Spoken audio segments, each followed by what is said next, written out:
The Select Committee to investigate the January 6th attack on the United States Capitol will be in order. Without objection, the chair is authorized to declare the committee in recess at any point. Pursuant to House Deposition Authority Regulation 10, the chair announces the committee's approval to release the deposition material presented during today's hearing. Good afternoon.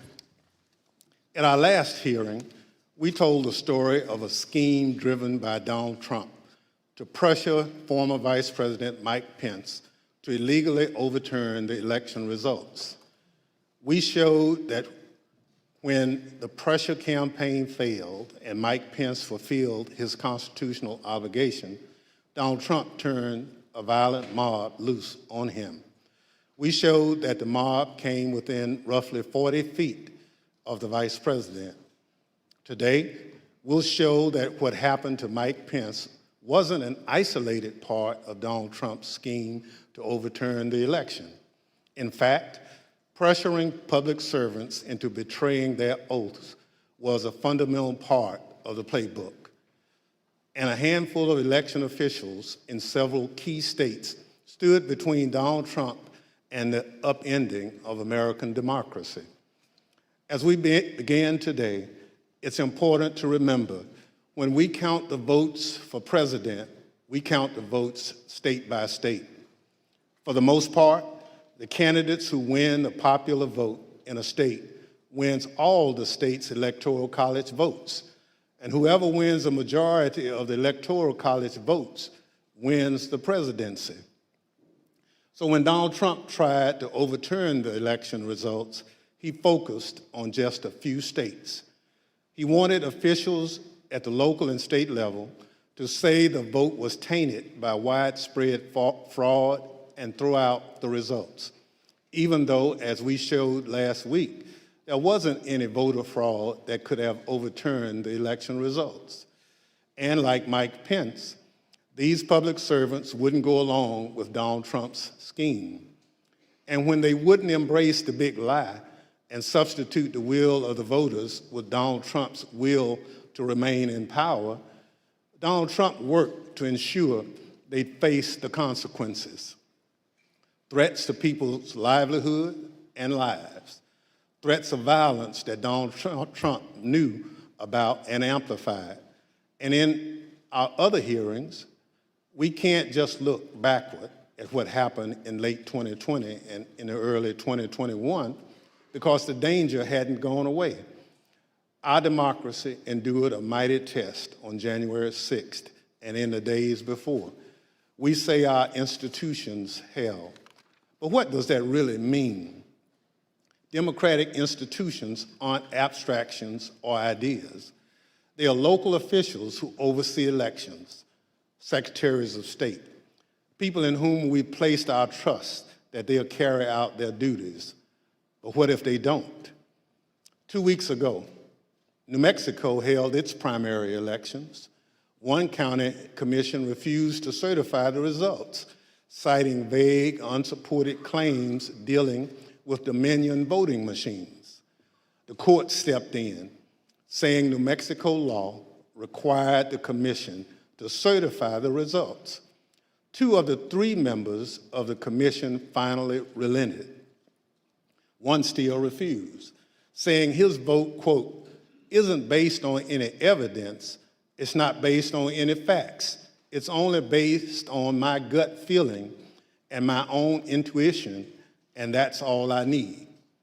By the way, a few months ago, this county commissioner was found guilty of illegally entering the Capitol grounds on January 6th. This story reminds us of a few things. First, as we've shown in our previous hearings, claims that widespread voter fraud tainted the 2020 presidential election have always been a lie. Donald Trump knew they were a lie, and he kept amplifying them anyway. Everything we described today, the relentless, destructive pressure campaign on state and local officials, was all based on a lie. Donald Trump knew it, he did it anyway. Second, the lie hasn't gone away. It's corrupting our democratic institutions. People who believe that lie are now seeking positions of public trust. And as seen in New Mexico, their oath to be to the people they serve will take a back seat to their commitment to the big lie. If that happens, who will make sure our institutions don't break under the pressure? We won't have close calls. We'll have a catastrophe. My distinguished colleague from California, Mr. Schiff, will present much of the Select Committee's finding on this matter. First, I'm pleased to recognize our Vice Chair, Ms. Cheney of Wyoming, for any opening statement she'd care to offer. Thank you very much, Mr. Chairman. Today, we will begin examining President Trump's effort to overturn the election by exerting pressure on state officials and state legislatures. Donald Trump had a direct and personal role in this effort, as did Rudy Giuliani, as did John Eastman. In other words, the same people who were attempting to pressure Vice President Mike Pence to reject electoral votes illegally were also simultaneously working to reverse the outcome of the 2020 election at the state level. Each of these efforts to overturn the election is independently serious. Each deserves attention both by Congress and by our Department of Justice. But as a federal court has already indicated, these efforts were also part of a broader plan. And all of this was done in preparation for January 6th. I would note 2 points for particular focus today. First, today you will hear about calls made by President Trump to officials of Georgia and other states. As you listen to these tapes, keep in mind what Donald Trump already knew at the time he was making those calls. He had been told over and over again that his stolen election allegations were nonsense. For example, this is what former Attorney General Bill Barr said to President Trump about allegations in Georgia. We took a hard look at this ourselves, and based on our review of it, including the interviews of the key witnesses, the Fulton County allegations had no merit. The ballots under the table were legitimate ballots. They weren't in a suitcase. They had been pre-opened for eventually feeding into the machine. All the stuff about the water leak and that there was some subterfuge involved. We felt there was some confusion, but there was no evidence of a subterfuge to create an opportunity to feed things into the count. And so we didn't see any evidence of fraud in the Fulton County episode. And Acting Deputy Attorney General Richard Donoghue told Donald Trump this. And I said something to the effect of, sir, we've done dozens of investigations, hundreds of interviews. The major allegations are not supported by the evidence developed. Mr. Trump was told by his own advisors that he had no basis for his stolen election claims, yet he continued to pressure state officials to change the election results. Second, you will hear about a number of threats and efforts to pressure state officials to reverse the election outcome. One of our witnesses today, Gabriel Sterling, explicitly warned President Trump about potential violence on December 1st, 2020, more than a month before January 6th. You will see excerpts from that video repeatedly today. It has all gone too far. All of it. Joe DeGenova today asked for Chris Krebs, a patriot who ran CISA, to be shot. A 20-something tech in Gwinnett County today has death threats and a noose put out saying he should be hung for treason because he was transferring a report on batches from an EMS to a county computer so he could read it. It has to stop. Mr. President, you have not condemned these actions or this language. Senators, you have not condemned this language or these actions. This has to stop. We need you to step up, and if you're going to take a position of leadership, show some. My boss, Secretary Raffensperger, his address is out there. They have people doing caravans in front of their house. They've had people come onto their property. It has to stop. This is elections. This is the backbone of democracy, and all of you who have not said a damn word are complicit in this. The point is this: Donald Trump did not care about the threats of violence. He did not condemn them. He made no effort to stop them. He went forward with his fake allegations anyway. One more point. I would urge all of those watching today to focus on the evidence the committee will present. Don't be distracted by politics. This is serious. We cannot let America become a nation of conspiracy theories and thug violence. Finally, I want to thank our witnesses today for all of your service to our country. Today, all of America will hear about the selfless actions of these men and women who acted honorably to uphold the law, protect our freedom, and preserve our Constitution. Today, Mr. Chairman, we will all see an example of what truly makes America great. Thank you, Mr. Chairman. I yield back. Without objection, the chair recognizes the gentleman from California, Mr. Schiff, for an opening statement. Thank you, Mr. Chairman and Madam Vice Chair. On November 3rd, 2020, Donald Trump ran for re-election to the office of the presidency, and he lost. His opponent, Joe Biden, finished ahead in the key battleground states of Arizona, Michigan, Wisconsin, Pennsylvania, Georgia, and elsewhere. Nevertheless, and for the first time in history, the losing presidential candidate fought to hold on to power. As we have seen in previous hearings, he did so through a variety of means. On Election Day, he sought to stop the counting of the vote, knowing that the millions of absentee ballots elections officials would be counting on Election Day and thereafter would run strongly against him and deliver a victory to Joe Biden.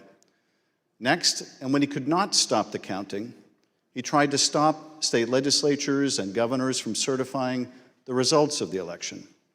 He went to court and filed dozens of frivolous lawsuits, making unsubstantiated claims of fraud.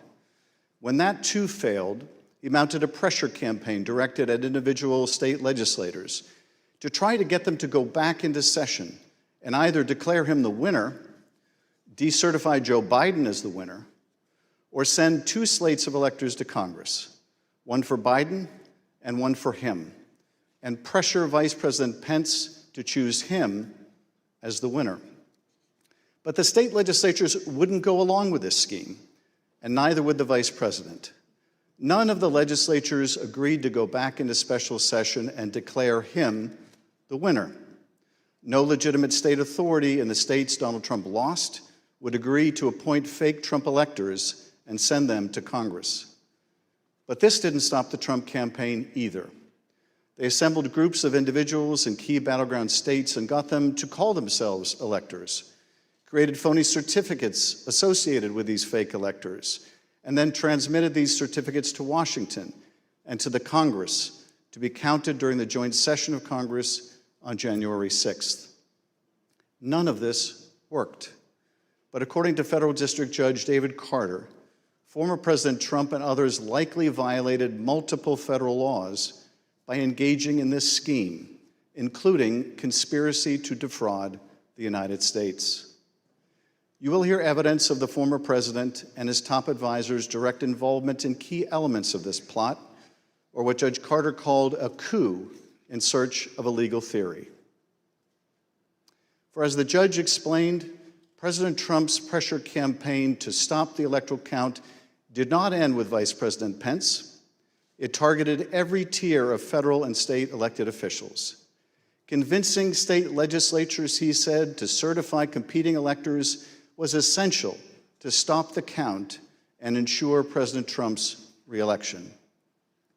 As we have seen in our prior hearings, running through this scheme was a big lie that the election was plagued with massive fraud and somehow stolen. You'll remember what the president's own Attorney General, Bill Barr, said he told the president about these claims of massive fraud affecting the outcome of the election. And I told him that the stuff that his people were shoveling out to the public was bullshit. I mean, that the claims of fraud were bullshit. The president's lie was and is a dangerous cancer on the body politic. If you can convince Americans that they cannot trust their own elections, that any time they lose it is somehow illegitimate, then what is left but violence to determine who should govern? This brings us to the focus of today's hearing. When state elections officials refused to stop the count, Donald Trump and his campaign tried to put pressure on them.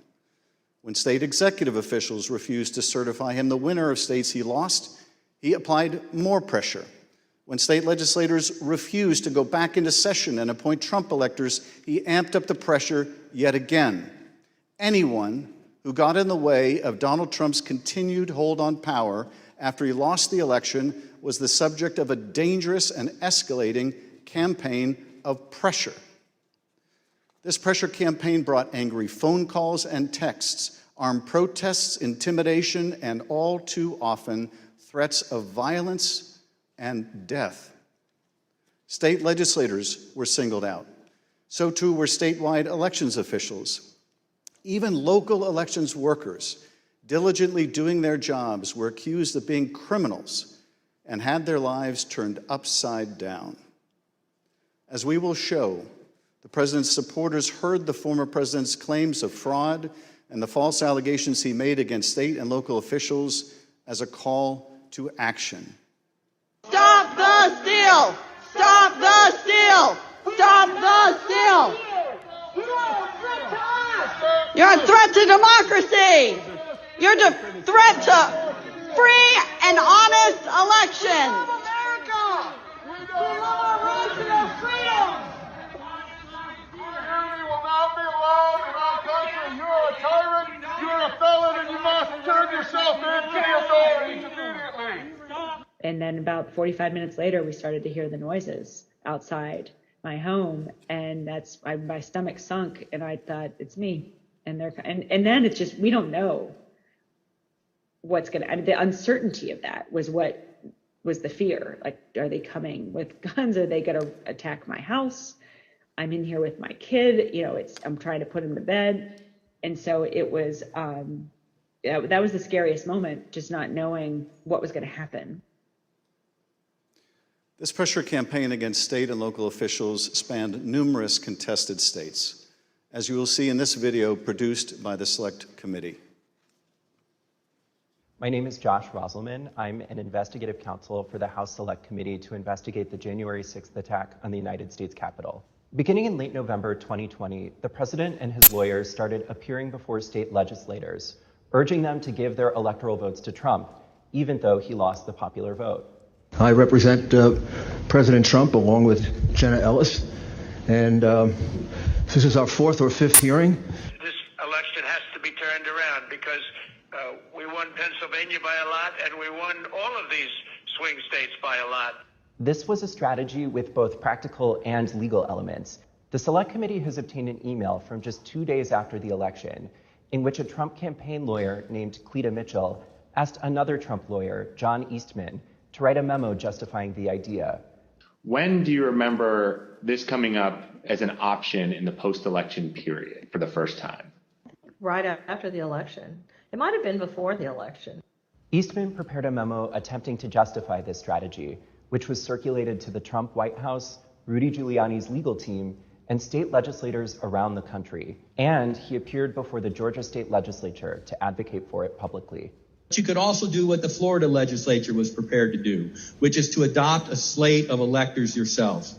And when you add in the mix of the significant statistical anomalies and sworn affidavits and video evidence of outright election fraud, I don't think it's just your authority to do that, but quite frankly, I think you have a duty to do that, to protect the integrity of the election here in Georgia. But Republican officials in several states released public statements recognizing that President Trump's proposal was unlawful. For instance, Georgia Governor Brian Kemp called the proposal unconstitutional, while Arizona House Speaker Rusty Bowers wrote that the idea would undermine the rule of law. The pressure campaign to get state legislators to go along with the scheme intensified when President Trump invited delegations from Michigan and Pennsylvania to the White House. Either you or Speaker Chatfield, did you make the point to the president that you were not going to do anything that violated Michigan law? I believe we did. Whether or not it was those exact words or not, but I think that the words that I would have more likely used is we were going to follow the law. Nevertheless, the pressure continued. The next day, President Trump tweeted, quote, "Hopefully the courts and/or legislatures will have the courage to do what has to be done to maintain the integrity of our elections and the United States of America itself. The world is watching." He posted multiple messages on Facebook listing the contact information for state officials and urging his supporters to contact them to, quote, "demand a vote on decertification."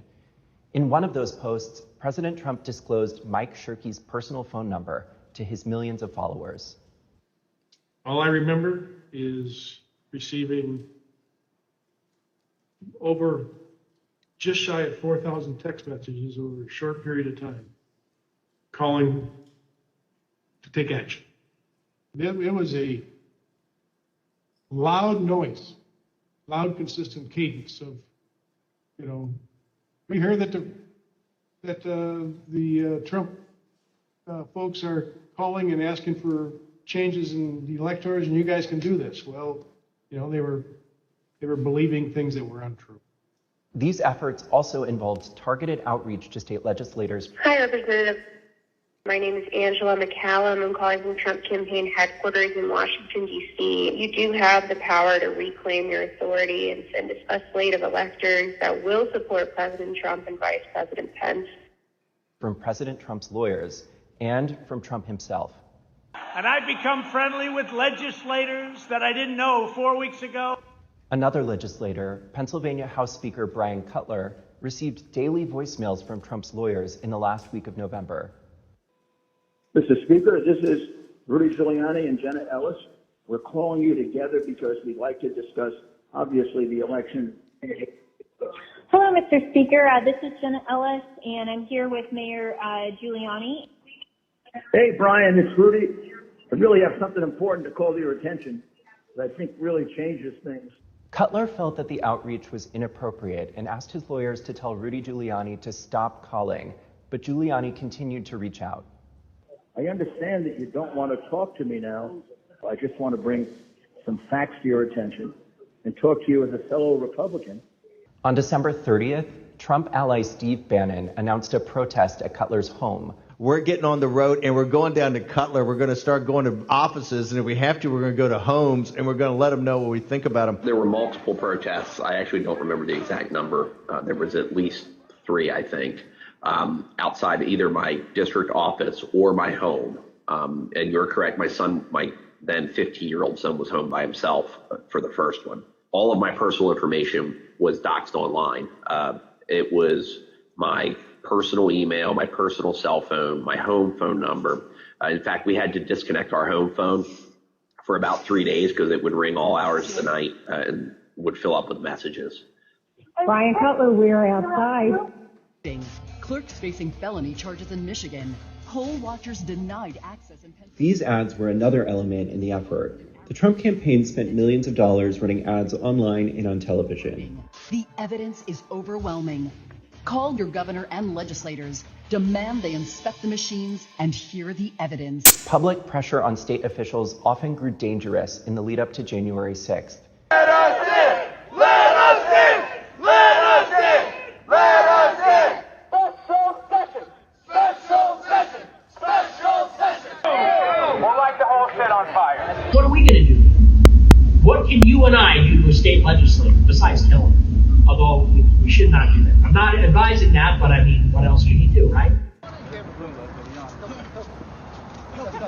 The punishment for treason is death.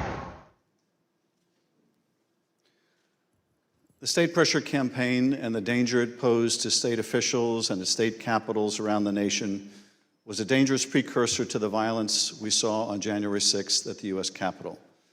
Today you will hear from Rusty Bowers, the Republican Speaker of the Arizona House of Representatives. He will tell us about his conversations with the President, with Rudy Giuliani and John Eastman, and what the President's team asked of him and how his oath of office would not permit it. You will then hear from Brad Raffensperger, the Republican Secretary of State of Georgia, who Trump directed to, quote, find 11,780 votes that did not exist, but just the exact number of votes needed to overtake Joe Biden. You will also hear from Gabriel Sterling, the chief operating officer, his chief operating officer, about the spurious claims of fraud in the elections in Georgia, and who, responding to a cascading set of threats to his elections team, warned the president to stop, that someone was going to get killed. And you will hear from Wandrea Shea Moss, a former local elections worker in Fulton County, Georgia, about how all of the lies about the election impacted the lives of real people who administer our elections and still do. You will hear what they experienced when the most powerful man in the world, the President of the United States, sought to cling to power after being voted out of office by the American people.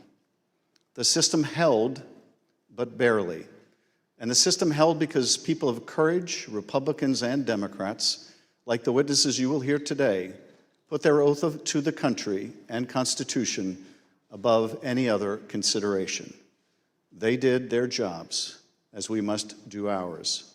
Thank you, Mr. Chairman, and I yield back. I now welcome our first panel of witnesses. We're joined today by a distinguished legislator from Arizona, Rusty Bowers, who's a Republican Speaker of the Arizona House of Representatives. Mr. Bowers was first elected to the state legislature in 1993 and has served as Speaker since 2019. Welcome, Speaker Bowers. Brad Raffensperger is the 29th Secretary of State of Georgia, serving in this role since 2019. As an elected official and a Republican, Secretary Raffensperger is responsible for supervising elections in Georgia and maintaining the state's public records. Welcome, Mr. Secretary.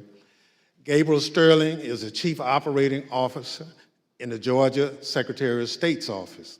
Mr. Sterling was the statewide voting systems implementation manager for the 2020 election in Georgia, responsible for leading the Secretary of State's response to the COVID pandemic and rolling out modernized voting equipment.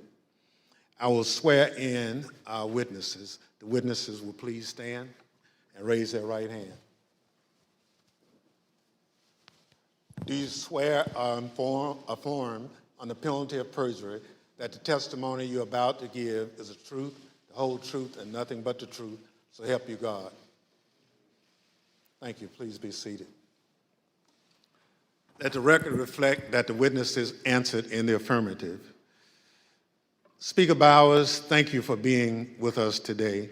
You're the Speaker of the Arizona House and a self-described conservative Republican. You campaigned for President Trump and with him during the 2020 election. Is it fair to say that you wanted Donald Trump to win a second term in office? Please. Yes, sir. Thank you. And is it your understanding that President Biden was the winner of the popular vote in Arizona in 2020? Yes, sir. Thank you. Pursuant to Section 5C8 of House Resolution 503, the chair recognizes the gentleman from California, Mr. Schiff, for questions. Speaker Bowers, thank you for being with us today.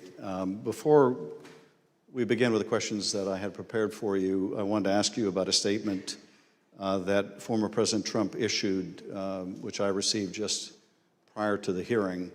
Have you had a chance to review that statement? My counsel called from Arizona and read it to me. Yes, sir. In that statement, I won't read it in its entirety. Former President Trump begins by calling you a rhino, Republican in name only. He then references a conversation in November 2020 in which he claims that you told him that the election was rigged and that he had won Arizona. To quote the former president, during the conversation, He told me the election was rigged and that I won Arizona, unquote. Did you have such a conversation with the president? I did have a conversation with the president. That certainly isn't it, but there were parts of it that are true, but there are parts that are not, sir. And the part that I read you, is that false? Anywhere, anyone, anytime has said that I said the election was rigged, that would not be true. And when the former president in his statement today claimed that you told him that he won Arizona, is that also false? That is also false. Mr. Bowers, I understand that after the election, and I don't know whether this is the conversation the former president is referring to, but after the election, you received a phone call from President Trump and Rudy Giuliani in which they discussed the result of the presidential election in Arizona. If you would, tell us about that call and whether the former president or Mr. Giuliani raised allegations of election fraud. Thank you. My wife and I had returned from attending our church meetings. It was on a Sunday. And we were still in the driveway, and I had received a call from a colleague telling me that the White House was trying to get in touch with her and I, and that she said, please, if you get a call, let's try to take this together.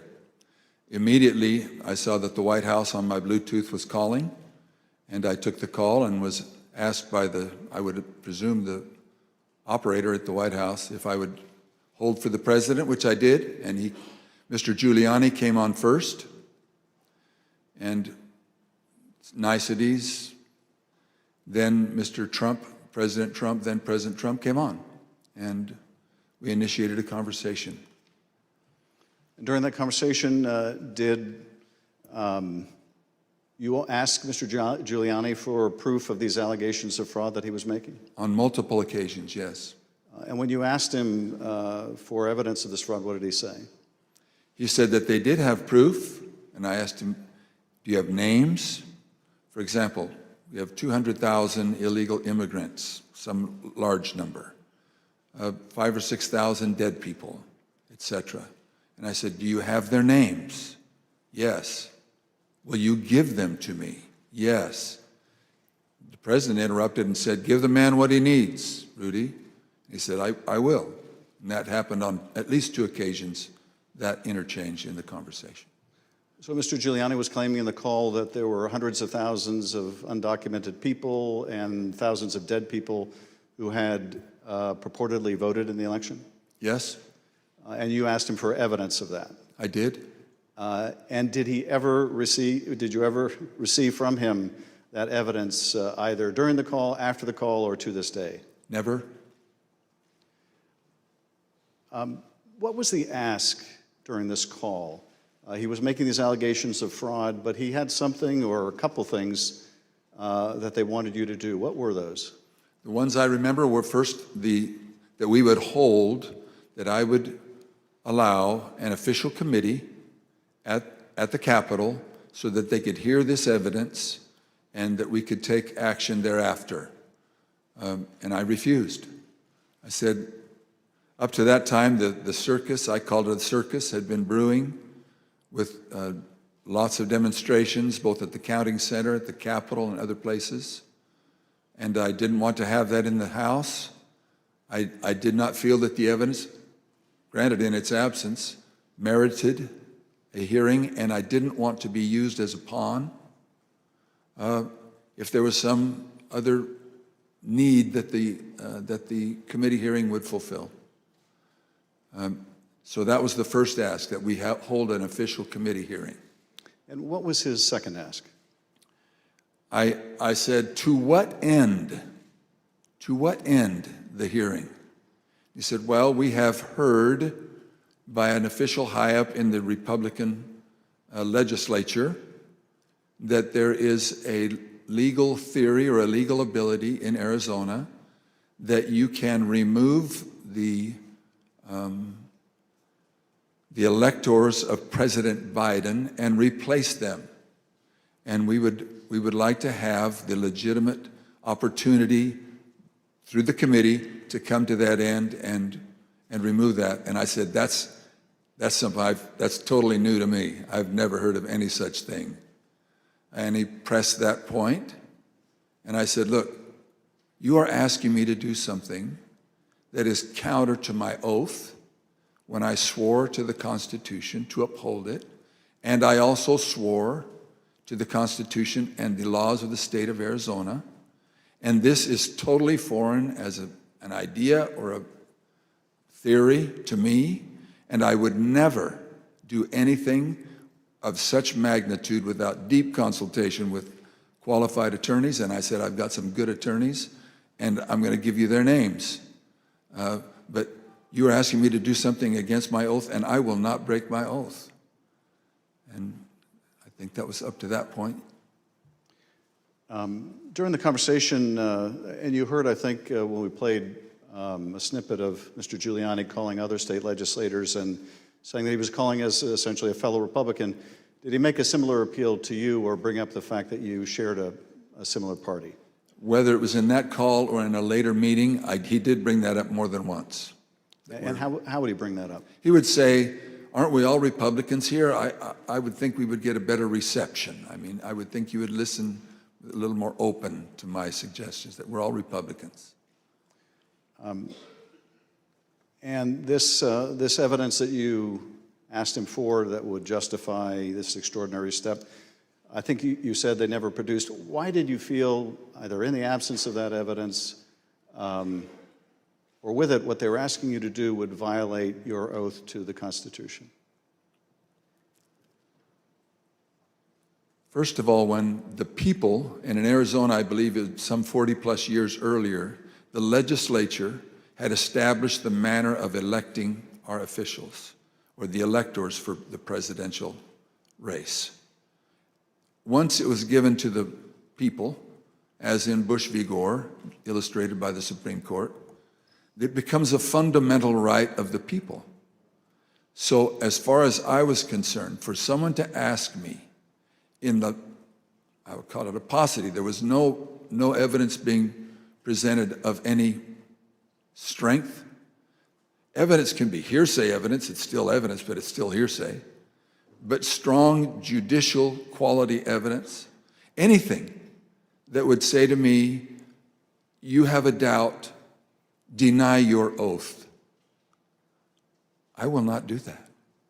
And on more than one occasion throughout all this, that has been brought up, and it is a tenet of my faith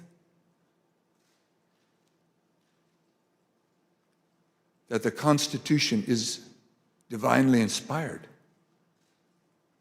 of my most basic foundational beliefs. And so for me to do that because somebody just asked me to is foreign to my very being. I will not do it. During that conversation, Speaker Bowers, did you ask him if what he was proposing had ever been done before? I did. And what did he say? He said, well, I'm not familiar with Arizona law or any other laws, but I don't think so. And that also was brought up in other conversations, both with him and with John Eastman and others. Speaker Bowers, I understand that a week after that call, Mr. Giuliani appeared with others associated with President Trump's effort to overturn the result of the election at a purported legislative hearing in a hotel ballroom in Phoenix. Was this an official hearing of the state legislature? It was not. And why was it not a real or official hearing of the legislature? A legislator can hold a group meeting. You can call it a hearing.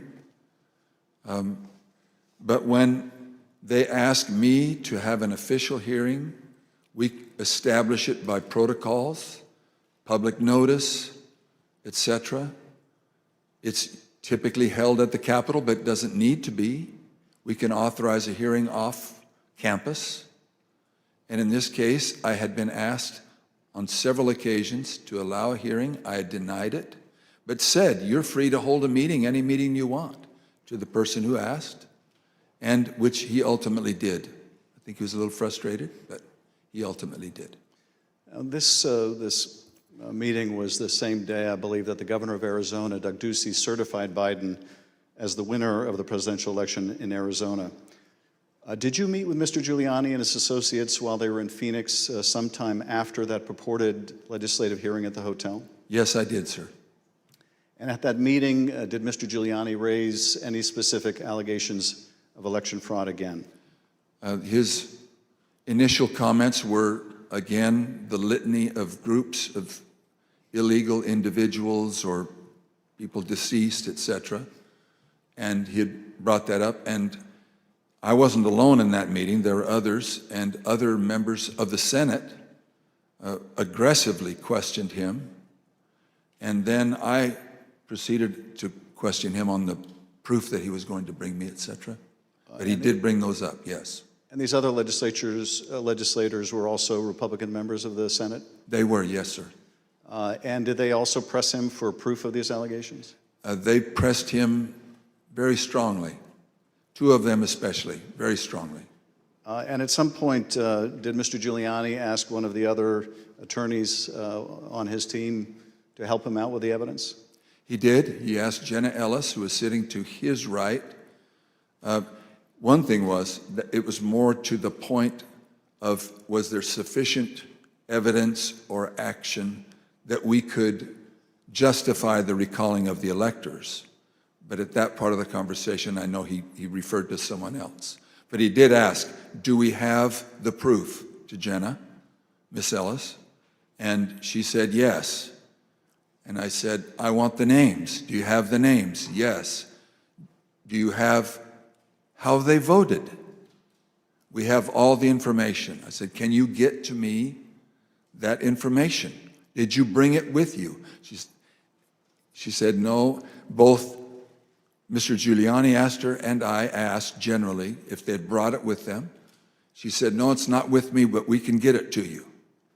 And I said, then you didn't bring me the evidence, which was repeated in different iterations for some period of time. At some point, did one of them make a comment that they didn't have evidence, but they had a lot of theories? That was Mr. Giuliani. And what exactly did he say, and how did that come up? My recollection, he said, we've got lots of theories, we just don't have the evidence. And I don't know if that was a gaffe, or maybe he didn't think through what he said, but both myself and others in my group, the three in my group and my council, both remembered that specifically, and afterwards we kind of laughed about it. And getting back to the ask in that phone call that preceded this meeting, he wanted you to have the legislature dismiss the Biden electors and replace them with Trump electors on the basis of these theories of fraud? He did not say it in those exact words, but he did say that Arizona law, according to what he understood, that would be allowed, and that we needed to come into session to take care of that, which initiated a discussion about, again, what I can legally and not legally do, and I can't go into session in Arizona unilaterally or on my sole prerogative. In this meeting or at any other later time, did anyone provide you with evidence of election fraud sufficient to affect the outcome of the presidential election in Arizona? No one provided me ever such evidence. The Select Committee has uncovered evidence in the course of our investigation that at Stop the Steal protests at state capitals across the country, there were individuals with ties to the groups or parties involved in the January 6th attack on the U.S. Capitol. One of those incursions took place in the Arizona House of Representatives building, as you can see in this footage.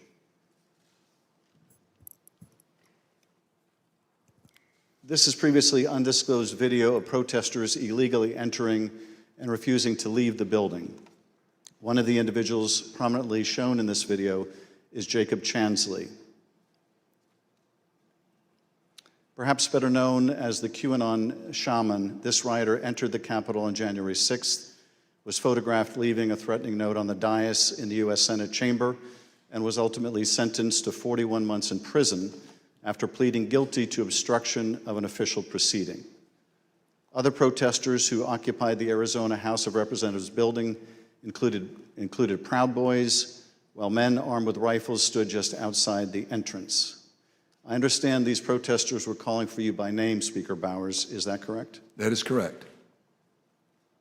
Speaker Bowers, did the president call you again in later in December? He did, sir. Did you tell the president in that second call that you supported him, that you voted for him, but that you were not going to do anything illegal for him? I did, sir.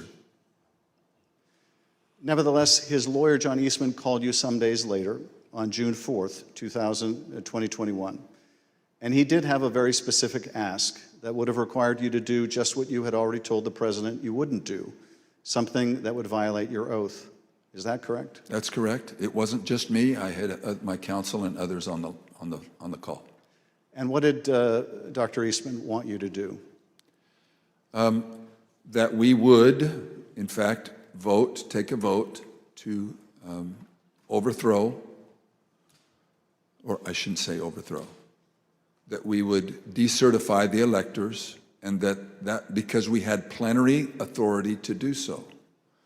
And he cited Article 2, Section 1, I think it's Clause 2, and said that in his opinion that gave us the authority if there was, I don't recall him saying sufficient evidence, but there was some call or some strong reason to do so or justification to do so that we could do that. And that he was asking that his suggestion was that we would do it. And I said, again, I took an oath. For me to take that, to do what you do, would be counter to my oath.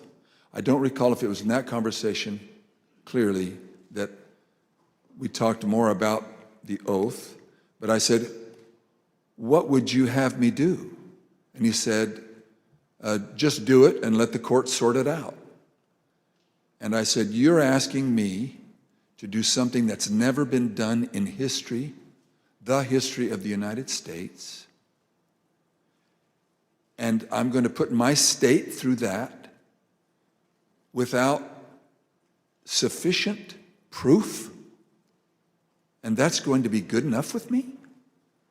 That I would put us through that, my state, that I swore to uphold both in Constitution and in law? No, sir. He said, well, that's my suggestion would be just do it and let the courts figure it all out. And he didn't use that exact phrase, but that was what his meaning was, and I declined, and I believe that was close to the end of our phone call. And again, this took place after you had recently spoken with President Trump and told him that you wouldn't do anything illegal for him. Is that right? It wasn't days after. Obviously, it was days after, but a few days had gone by. But you had told President Trump you would not do anything illegal for him. I did, both times. And you told Dr. Eastman that you did not believe there was legal support to justify what he was asking, but he still wanted you to do it and effectively let the courts work it out? I've been warned, don't say things you think, maybe he said, but I do remember him saying that the authority of the legislature was plenary and that you can do it. I said, then you should know that I can't even call the legislature into session without a 2/3 majority vote. We're only 30 plus 1. There's no way that could happen. But in your view, what he was asking you to do would have violated your oath to the Constitution, both the United States Constitution and the Constitution of the state of Arizona? Yes, sir. Did you also receive a call from U.S. Representative Andy Biggs of Arizona on the morning of January 6th? I did. And what did Mr. Biggs ask you to do? I believe that was the day that the vote was occurring to each state to have certification, or to declare the certification of the electors. And he asked if I would sign on both to a letter that had been sent from my state and or that I would support the decertification of the electors. And I said I would not. Mr. Speaker, on December 4th, 2020, shortly after your meeting with Rudy Giuliani and other allies of President Trump, you released a statement publicly addressing, quote, calls for the legislature to overturn the 2020 certified election results. The statement is very straightforward in explaining the, quote, breathtaking request, unquote, made by representatives of President Trump. Quote, that the Arizona legislature overturn the certified results of last month's election and deliver the state's electoral college votes to President Trump, unquote. Why did you believe, as you wrote in this statement, that the rule of law forbid you from doing what President Trump and his allies wanted you to do? Representative, I'm sorry, I should be saying, Mr. Chairman, Representative Schiff, there's two sides to the answer. One is, what am I allowed to do, and what am I forbidden to do? We have no legal pathway, both in state law nor to my knowledge in federal law, for us to execute such a request. And I am not allowed to walk or act beyond my authority. If I'm not specifically authorized as a legislator, as a legislature, then I cannot act to the point of calling us into session. Some say that just a few legislators have plenary authority, and that has come as part of all of this discussion, I'll call it. But so to not have authority and be forbidden to act beyond my authority on both counts, I am not authorized to take such action, and that would deny my oath. In your statement, you included excerpts from President Ronald Reagan's inaugural address in 1981. The newly inaugurated president told the country, quote, the orderly transfer of authority as called for in the Constitution routinely takes place as it has for almost 2 centuries, and few of us stop to think how unique we really are. In the eyes of many in the world, this every 4-year ceremony we accept as normal is nothing less than a miracle. Tell us, if you would, Mr. Speaker, why did you include President Reagan's words in your public statement? Mr. Chairman, Representative Schiff, because I have a lot of admiration for Ronald Reagan. I've had the opportunity of going through his home with one other person and walking through, and I have a lot of admiration for him. When he pointed out, which is, I have lived in other country for a period of time and have visited a few countries, and during election times, the fact that we allow an election, support an election, and stand behind the election, even in the past when there have been serious questions about the election, and then move on without disturbance and with acceptance that we choose to follow the outcome of the will of the people.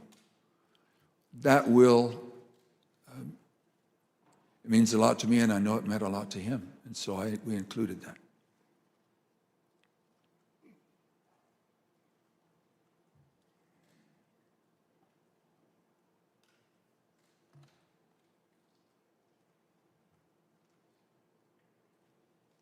Thank you, Speaker Bowers. I now want to look even more deeply at the fake electors scheme. Every 4 years, citizens from all over the United States go to the polls to elect their president. Under our Constitution, when we cast our votes for president, we are actually voting to send electors pledged to our preferred candidate to the Electoral College. In December, the electors in each state meet, cast their votes, and send those votes to Washington. There is only one legitimate slate of electors from each state.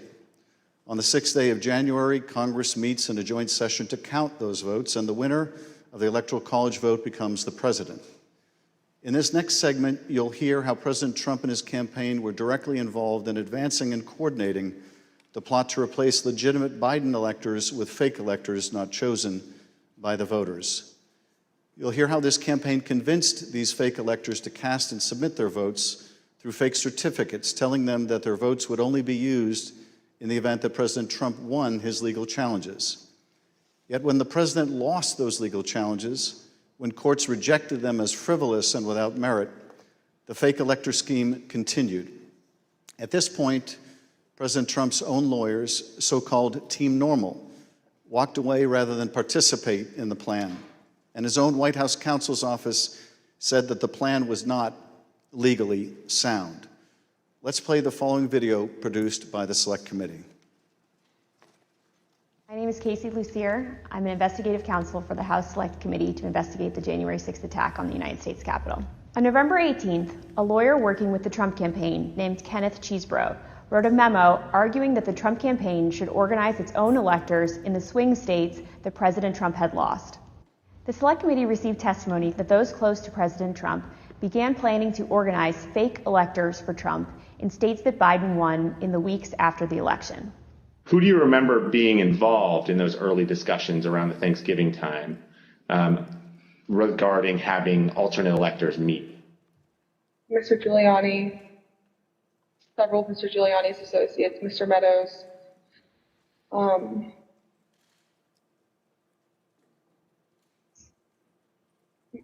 members of Congress, although it's difficult to distinguish if the members that I'm thinking of were involved during Thanksgiving or if they were involved as we progressed through December. At the president's direct request, the RNC assisted the campaign in coordinating this effort. What did the president say when he called you?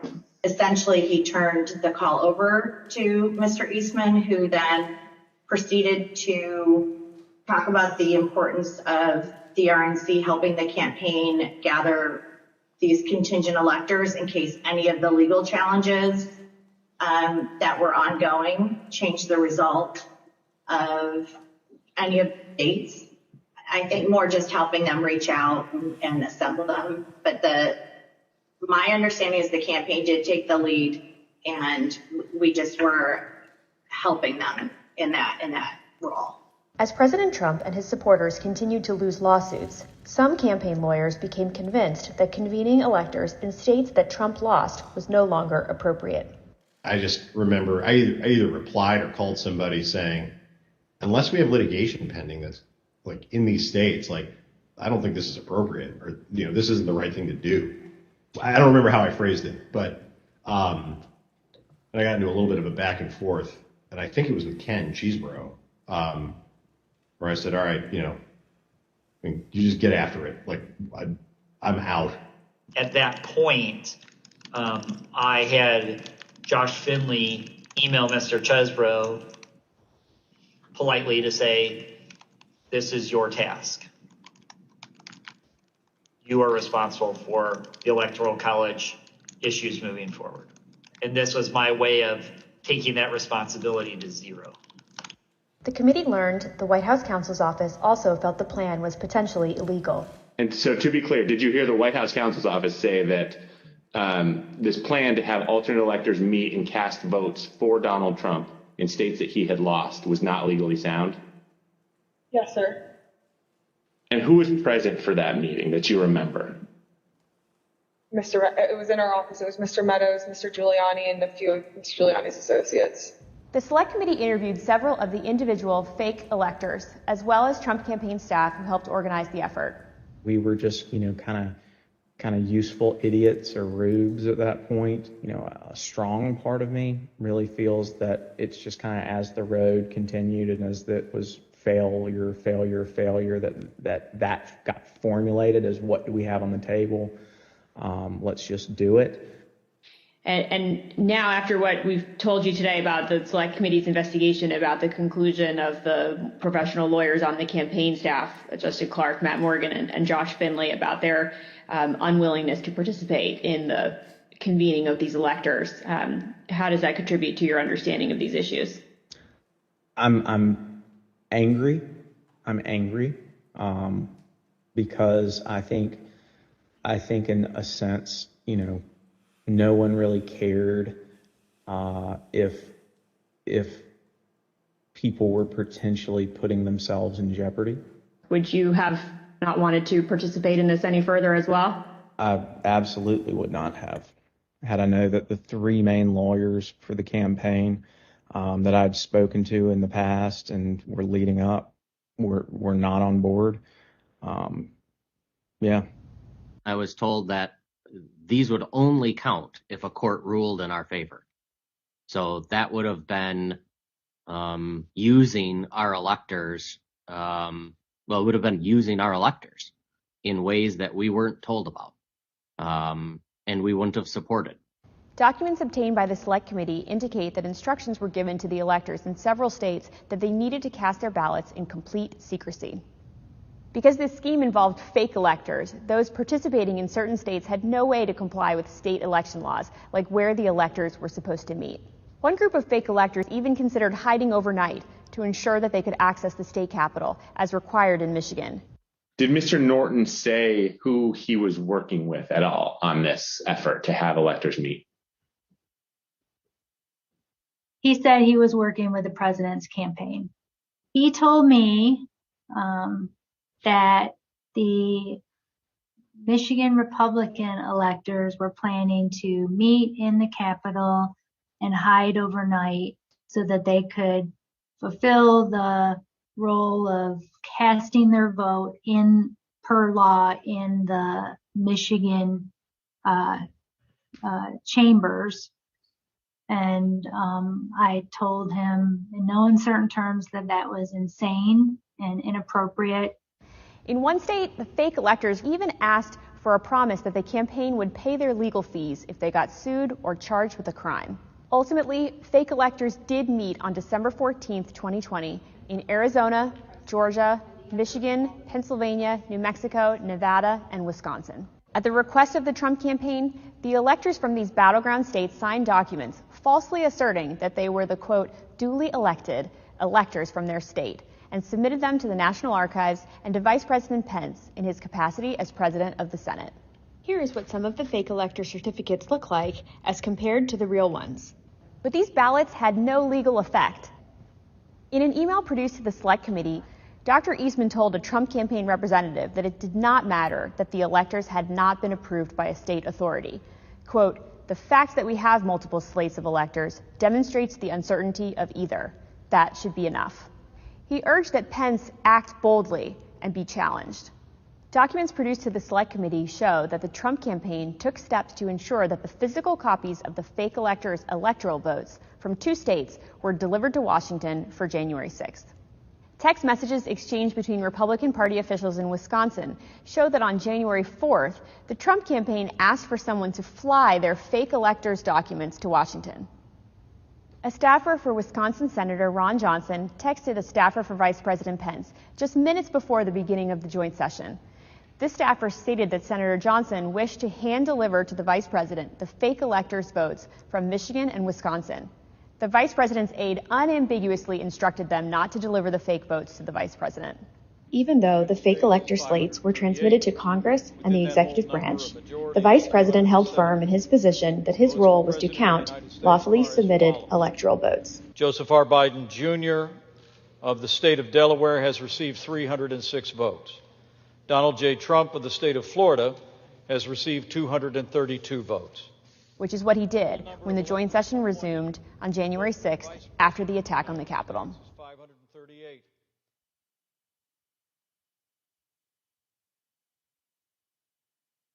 What we just heard in that video was an aide to the White House Chief of Staff telling this committee that the White House counsel's office felt that this fake electors plan was not legally sound. Nevertheless, the Trump campaign went forward with the scheme anyway. Speaker Bowers, were you aware that fake electors had met in Phoenix on December 14th and purported to cast electoral votes for President Trump? I was not. When you learned that these electors had met and sent their electoral votes to Washington, what did you think? Well, I thought of the book, The Gang That Couldn't Shoot Straight. And I just thought, this is a tragic parody. Mr. Bowers, I understand that as you flew from Phoenix to Washington yesterday, you reflected upon some passages from a personal journal that you were keeping in December 2020 while all of this was taking place. With your permission, I'm wondering if you would be willing to share one passage in particular with us.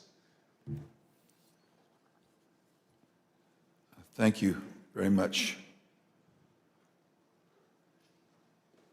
It is painful to have friends who have been such a help to me turn on me with such rancor. I may, in the eyes of men, not hold correct opinions or act according to their vision or convictions, but I do not take this current situation in a light manner, a fearful manner, or a vengeful manner. I do not want to be a winner by cheating. I will not play with laws I swore allegiance to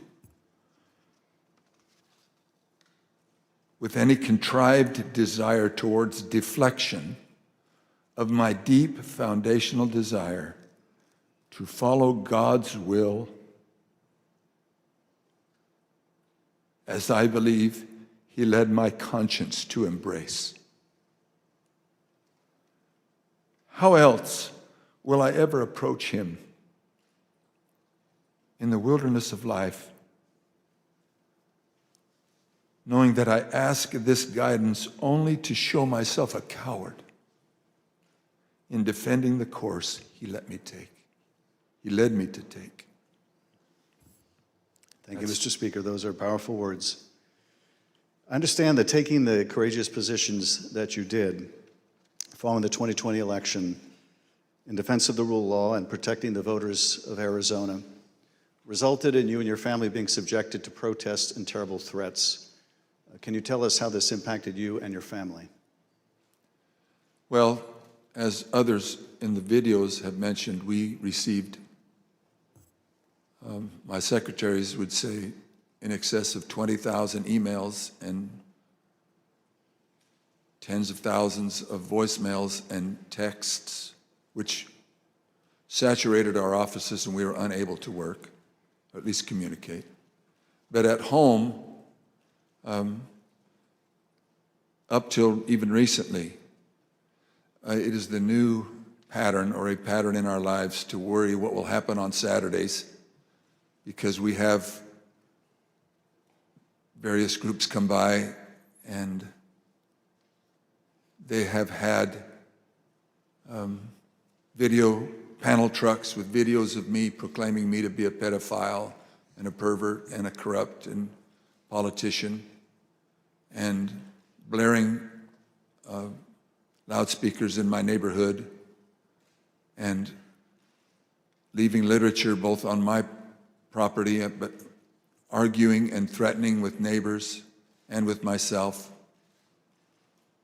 I don't know if I should name groups, but there was one gentleman that had the 3 bars on his chest, and he had a pistol and was threatening my neighbor, not with the pistol, but just vocally.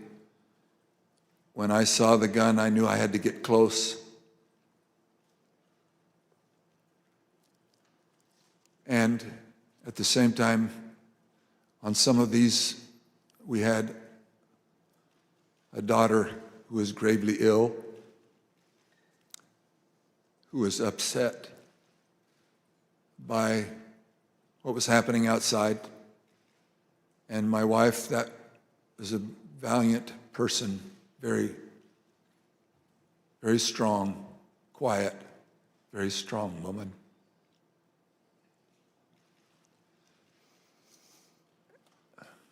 So it was disturbing. It was disturbing. Mr. Speaker, I want to thank you for your service to the state of Arizona and to the country. Mr. Chairman, at this point, I think it'd be appropriate to take a short recess. Accordingly, I reserve the balance of my time.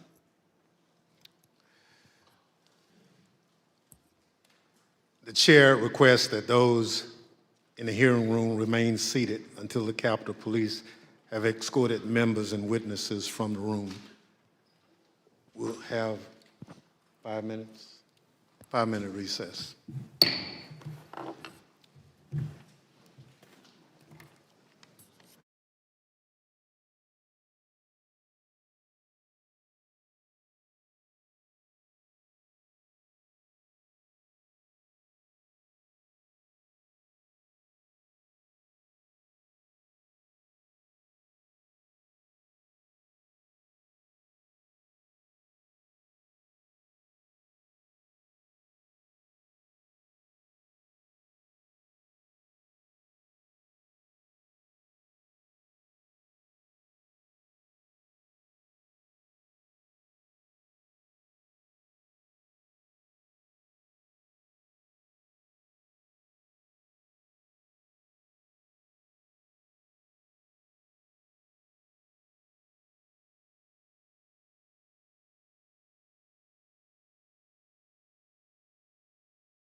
The committee will be in order. President Trump's pressure campaign against state officials existed in all the key battleground states that he lost. But the former president had a particular obsession with Georgia. Here is the president on the afternoon of January 6th, after his own attorney general warned him that the claims you are about to hear are patently false. They should find those votes. They should absolutely find that. Just over 11,000 votes, that's all we need. They defrauded us out of a win in Georgia, and we're not going to forget it. So the state of Georgia is where we will turn our attention to next. I want to emphasize that our investigation into these issues is still ongoing. As I stated in our last hearing, if you have relevant information or documentary evidence to share with the Select Committee, we welcome your cooperation. But we will share some of our findings with you today. Secretary Raffensperger, thank you for being here today. You've been a public servant in Georgia since 2015, serving first as a member of the Georgia House of Representatives, and then, since January 2019, as Georgia's Secretary of State. As a self-described conservative Republican, is it fair to say that you wanted President Trump to win the 2020 election? Yes, it is. Mr. Secretary, many witnesses have told the Select Committee that Election Day, November 3rd, 2020, was a largely uneventful day in their home states. In spite of the challenges of conducting an election during a pandemic, you wrote in the Washington Post that the election was, quote, successful. Tell us, what was your impression of how Election Day had proceeded in Georgia? On Election Day in November, our election went remarkably smooth.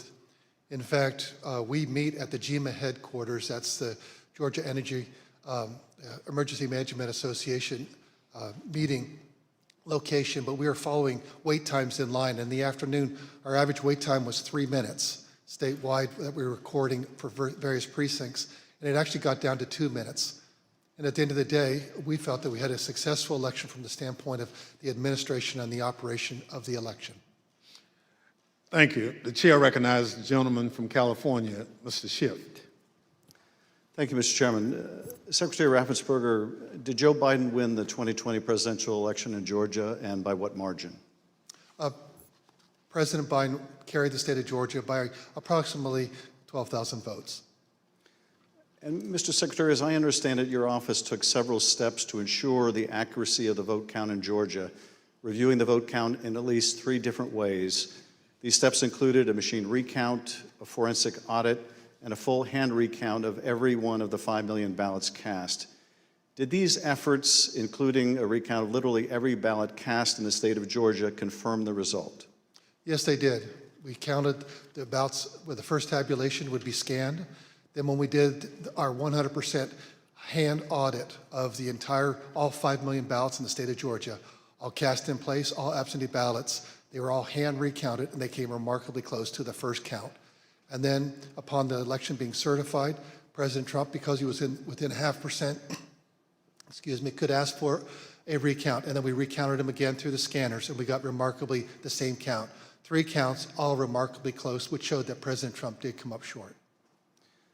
Nevertheless, as you will see, the president and his allies began making numerous false allegations of voter fraud, false allegations that you and Mr. Sterling, among others, had to address.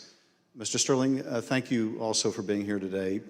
Following the 2020 election, in addition to your normal duties, I understand that you became a spokesperson to try to combat disinformation about the election and the danger it was creating for elections officials, among others. In a December 1 press conference, you addressed some of your remarks directly to President Trump. Let's take a look at what you said that day. Mr. President, it looks like you likely lost the state of Georgia. We're investigating. There's always a possibility. I get it. And you have the rights to go through the courts. What you don't have the ability to do, and you need to step up and say this, is stop inspiring people to commit potential acts of violence. Someone's going to get hurt, someone's going to get shot, someone's going to get killed. And it's not right. It's not right. Mr. Sterling, what prompted you to make these remarks? Mr. Schiff, we had a previously scheduled press conference that day, as we were in the habit of doing, trying to be as transparent as we could about the election and the counts going on. A little after lunch that day, lunchtime, I received a call from the project manager from Dominion Voting Systems, who was oddly, audibly shaken. She's not the kind of person I would assume would be that way. She has a master's from MIT, a graduate of the Naval Academy, and is very much on the ball and pretty unflappable. And she informed me about a young contractor they had who had been receiving threats from a video had been posted by some QAnon supporters. And at that point, we had been steeping in this kind of stuff. So it was around us all the time. So I didn't take note of it more than adding to the pile of other stuff we were having to deal with. And I did pull up Twitter, and I scrolled through it, and I saw the young man's name. There was a particular tweet that, for lack of a better word, was a straw that broke the camel's back. Had the young man's name. It was a very unique name. I believe he was a first-generation American. And it said, had his name, "You committed treason. May God have mercy on your soul," with a slowly twisting gif of a noose. And for lack of a better word, I lost it. I just got irate. My boss was with me at the time, the Deputy Secretary, Jordan Fuchs, and she could tell that I was angry. I tend to turn red from here up when that happens, and that happened at that time. And she called Secretary Raffensperger to say, "We're seeing these kind of threats, and Gabe thinks we need to say something about it." And the Secretary said yes, and that's what prompted me to do what I did. I lost my temper, but it seemed necessary at the time because it was just getting worse. And I could not tell you why that particular one was the one that put me over the edge, but it did. Now, after you made this plea to the president, did Donald Trump urge his supporters to avoid the use of violence? Not to my knowledge. Now, as we know, the president was aware of your speech because he tweeted about it later that day. Let's take a look at what the president said. In the tweet, Donald Trump claims that there was, quote, massive voter fraud in Georgia. Mr. Sterling, that was just plain false, wasn't it? Yes, sir. Nevertheless, the very next day, on December 2nd, President Trump released a lengthy video again making false claims of election fraud in Georgia. Let's take a look at what he said this time. They found thousands and thousands of votes that were out of whack, all against me. In fact, the day after Donald Trump released that video, so now we're talking just 2 days after the emotional warning that you gave that someone's going to get killed, representatives of President Trump appeared in Georgia, including Rudy Giuliani, and launched a new conspiracy theory that would take on a life of its own and threaten the lives of several innocent election workers. This story falsely alleges that sometime during election night, election workers at the State Farm Arena in Atlanta, Georgia, kicked out poll observers. After the observers left, the story goes, these workers pulled so-called suitcases of ballots from under a table and ran those ballots through counting machines multiple times. Completely without evidence, President Trump and his allies claimed that these suitcases contained as many as 18,000 ballots, all for Joe Biden. None of this was true. But Rudy Giuliani appeared before the Georgia State Senate and played a surveillance video from State Farm Arena, falsely claiming that it showed this conspiracy taking place. Here's a sample of what Mr. Giuliani had to say during that hearing. And when you look at what you saw on the video, which to me was a smoking gun, powerful smoking gun, well, I don't have to be a genius to figure out what happened. And I don't have to be a genius to figure out that those votes are not legitimate votes. You don't put legitimate votes under a table. No. Wait until you throw the opposition out, and in the middle of the night, count them. We would have to be fools to think that. President Trump's campaign amplified Giuliani's false testimony in a tweet pushing out the video footage. Giuliani likewise pushed out his testimony on social media. As you can see in this tweet, Mr. Giuliani wrote that it was, quote, now beyond doubt, unquote, that Fulton County Democrats had stolen the election. Later in this hearing, we'll hear directly from one of the election workers in this video about the effect these lies had on her and on her family. Mr. Sterling, did the investigators in your office review the entire surveillance tape from the State Farm Arena on election night? They actually reviewed approximately 48 hours going over the time period where action was taking place at the counting center at State Farm Arena. And what did the tape actually show? Depending on which time you want to start, because as was mentioned, this conspiracy theory took on a life of its own, where they conflated a water main break that wasn't a water main break and throwing observers out and a series of other things. What it actually showed was Fulton County election workers engaging in normal ballot processing. One of the things that was very frustrating was the so-called suitcases of ballots from under the table. If you watch the entirety of the video, you saw that these were election workers who were under the impression they were going to get to go home around 10:30.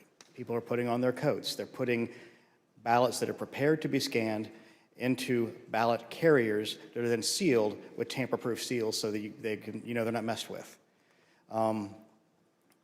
It's an interesting thing because you watch there's 4 screens of the video, and as you're watching it, you can see the election monitors in the corner with the press as they're taking these ballot carriers and putting them under the table. You see it there. One of the other hidden ones, if you looked at the actual tape, was on the outside of the table, just from the camera angle. You couldn't see it originally. And this goes under the no good deed goes unpunished. We were told, we were at GEMA, as the secretary pointed out, and we were told that it looked like they were shutting down the Fulton County counting. The secretary expressed some displeasure at that because we wanted to everybody keep counting so we could get to the results and know what was happening. So our elections director called their elections director, who was at another location because this was election day. There was 2 different places where ballot things were being done by the Fulton County office. So he called the elections director of Fulton, then called Ralph Jones, who was at the State Farm Arena, and said, "What the heck are you doing? Go ahead and stay." And as you watch the video itself, you see him take the phone call as people are putting things away and getting ready to leave. And you can tell for about 15, 20 seconds, he does not want to tell these people they have to stay. He walks over, he thinks about it for a second, you see him come back to the corner of a desk and kind of slumps his shoulders and says, "Okay, y'all, we got to keep on counting." And then you see him take their coats off, get the ballots out. And then a secondary thing that you'll see on there is you'll have people who are counting ballots who a batch will go through, they will take them off and run that through again. What happens there is a standard operating procedure. If there is a misscan, if there's a misalignment, if it doesn't read right, these are high-speed, high-capacity scanners. So 3 or 4 will go through after a misscan. You have to delete that batch and put it back through again. And by going through the hand tally, as the secretary pointed out, we showed that if there had been multiple ballots scanned without a corresponding physical ballot, your counts would have been a lot higher than the ballots themselves. And by doing the hand tally, we saw 2 specific numbers that were met. The hand tally got us to a 0.1053% off of the total votes cast and 0.0099% on the margin, which is essentially dead-on accurate. Most academic studies say on a hand tally you'll have between 1% and 2%, but because we use ballot marking devices where it's very clear what the voter intended, it made it a lot easier for us to conduct that hand count and show that none of that was true. Now, I understand that when you reviewed these tapes and did the analysis, it disproved this conspiracy theory. But you still had to take a lot of steps to try to make sure the public knew the truth about these allegations. And you did frequent briefings for the press. Let's take a look at one of those press briefings, Mr. Sterling, that you held on December 7th to make the point that you just did today. Move on to what I'm going to call Disinformation Monday. Out of the gate, many of y'all saw the videotape from State Farm Arena. I spent hours with our post-certified investigators, Justin Gray from WSB, spent hours with us going over this video to explain to people that what you saw, the secret suitcases with magic ballots, were actually ballots that had been packed into those absentee ballot carriers by the workers in plain view of the monitors and the press. And what's really frustrating is the president's attorneys had this same videotape. They saw the exact same things the rest of us could see, and they chose to mislead state senators and the public about what was on that video. I'm quite sure that they will not characterize the video if they try to enter into evidence, because that is the kind of thing that could lead to sanctions, because it's obviously untrue. They knew it was untrue, and they continue to do things like this. Mr. Sterling, despite the efforts by your office to combat this misinformation by speaking out publicly and through local media, you were unable to match the reach of President Trump's platform and social media megaphone spreading these false conspiracy theories. What was it like to compete with a president who had the biggest bully pulpit in the world to push out these false claims? For lack of a better word, it was frustrating, but oftentimes I felt our information was getting out, that there was a reticence of people who needed to believe it because the President of the United States, whom many looked up to and respected, was telling them it wasn't true, despite the facts. And I characterized at one point it was kind of like a shovel trying to empty the ocean. And yes, it was frustrating. I even have family members who I had to argue with about some of these things, and I would show them things, and the problem you have is you're getting to people's hearts. I remember there's one specific, an attorney that we know that we showed and walked him through, this wasn't true, okay, I get that, this wasn't true, okay, I get that, this wasn't, 5 or 6 things, but at the end he goes, I just know in my heart they cheated. That's just, and so once you get past the heart, the facts don't matter as much. And our job, from our point of view, is to get the facts out, do our job, tell the truth, follow the Constitution, follow the law, and defend the institutions, and the institutions held. Let's take a look at what you were competing with. This is the former president speaking in Georgia on December 5th. Evidence of fraud is overwhelming, and again, I'm going to ask you to look up at that very, very powerful and very expensive screen. Hidden cases of possible ballots are rolled out from under a table. 4 people under a cloud of suspicion. So, if you just take the crime of what those Democrat workers were doing, and by the way, there was no water main break. They said there was no water main break. That's 10 times more than I need to win this state. 10 times more. It's 10 times, maybe more than that, but it's 10 times more because we lost by a very close number. In this committee's hearing last Monday, we heard from senior federal law enforcement officials, from the senior-most federal law enforcement official in Atlanta at the time, U.S. Attorney for the Northern District, B.J. Pak, as well as former Attorney General Bill Barr. They both testified that the allegations were thoroughly investigated and found to have no merit. Here is U.S. Attorney Pak. Particularly to Attorney General Barr, I told him that we looked into it. We've done several things, including interviewing the witnesses. I listened to the tapes and reviewed the videotape myself, and that there was nothing there. Giuliani was wrong in representing that this was a suitcase full of ballots. And here's what Attorney General Bill Barr had to say about the same allegations.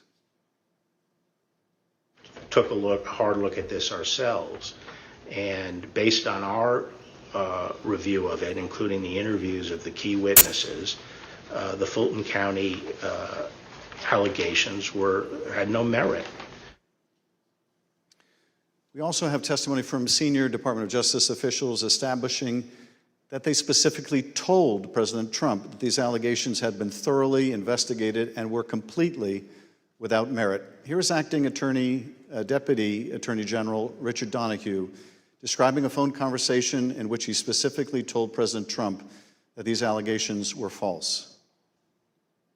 The president kept fixating on this suitcase that supposedly had fraudulent ballots, and that the suitcase was rolled out from under the table.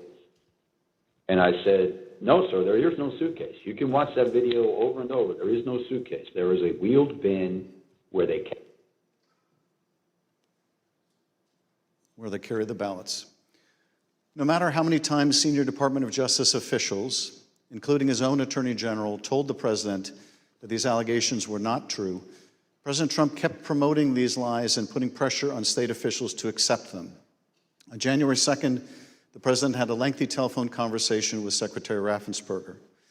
Prior to the President's call, though, I want to share a bit of important context.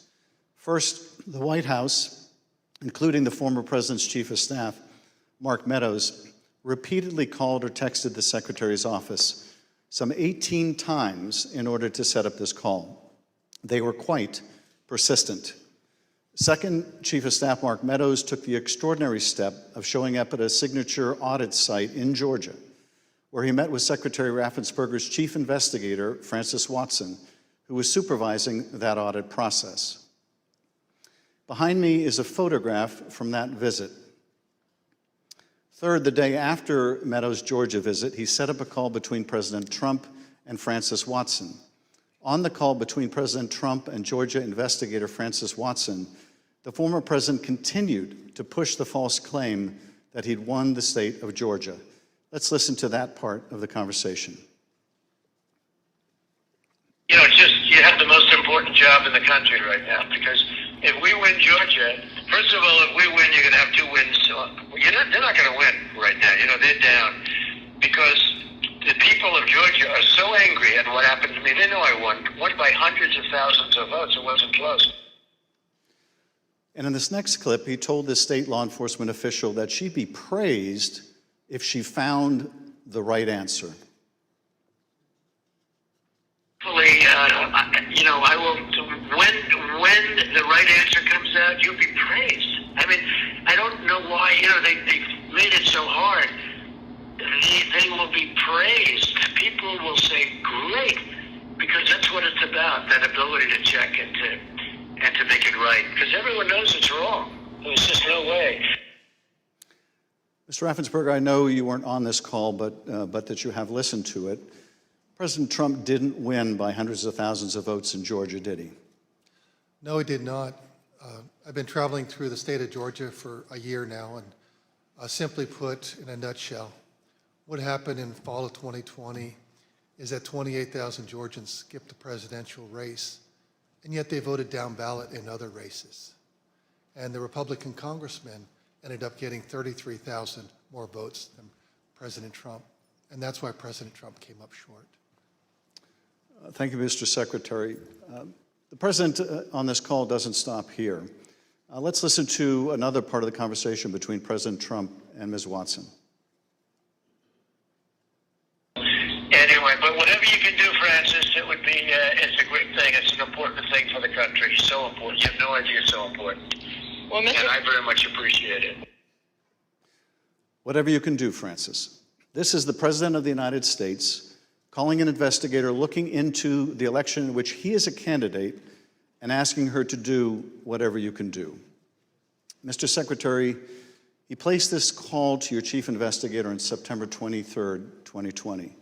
The Select Committee has received text messages indicating that Mark Meadows wanted to send some of the investigators in her office, in the words of one White House aide, a shitload of POTUS stuff, including coins, actual autographed MAGA hats, etc. White House staff intervened to make sure that didn't happen. It was clear at the time of this call that the former president had his sights set on January 6th. Listen to this portion when he told Francis Watson about a very important date. Do you think they'll be working after Christmas to keep it going fast? Because, you know, we have that date of the 6th, which is a very important date. That important date, of course, was the joint session of Congress, where Georgia's electoral votes would be counted for Joe Biden. A little over a week after this call to Francis Watson, the president was finally able to speak with you, Secretary Raffensperger. Bear in mind, as we discuss this call today, that by this point in time, early January, the election in Georgia had already been certified. But perhaps more important, the President of the United States had already been told repeatedly by his own top Justice Department officials that the claims he was about to make to you about massive fraud in Georgia were completely false. Mr. Secretary, the call between you and the President lasted 67 minutes, over an hour. We obviously can't listen to the entire recording here today, although it is available on the Select Committee's website. But we'll listen to selected excerpts of it now so that we can get your insights. Let's begin with the President raising the thoroughly debunked allegations of suitcases of ballots. in an official voter box. They were in what looked to be suitcases or trunks, suitcases, but they weren't in voter boxes. The minimum number it could be, because we watched it and they watched it certified in slow motion, instant replay, if you can believe it, but had slow motion and it was magnified many times over. And the minimum it was 18,000 ballots, all for Biden. These are the allegations that the Department of Justice, the Attorney General, the Georgia Bureau of Investigation, and your office had all said were false. Is that right? Correct. And even more importantly, when B.J. Pak resigned as U.S. Attorney of the Northern District, President Trump appointed as acting U.S. Attorney of the Northern District Bobby Christine. And Bobby Christine looked at that, and he was quoted in the AJC that he found nothing, and he dismissed that case early also. Thank you, Mr. Secretary. The President references suitcases or trunks. Mr. Sterling, were the objects seen in these videos suitcases or trunks, or were they just the ordinary containers that are used by election workers? They're standard ballot carriers that allow for seals to be put on them so they're tamper-proof. And finally, the President claims that there was a minimum of 18,000 ballots somehow smuggled in, all for Biden. I take it, gentlemen, that was also categorically false? There's no physical way he can know who those ballots were for, but secondarily, Fulton County for years has been an issue in our state when it comes to elections. So they had a very difficult time during the primary, in large part because of COVID. So we had put them under a consent decree the Secretary got negotiated, where we had a monitor on site. And his name is Carter Jones, and he took a notation. He had gone from State Farm to the English Street warehouse to look at election day activities, but before he left the State Farm Arena, he noted how many ballots had been counted on each one of the machines.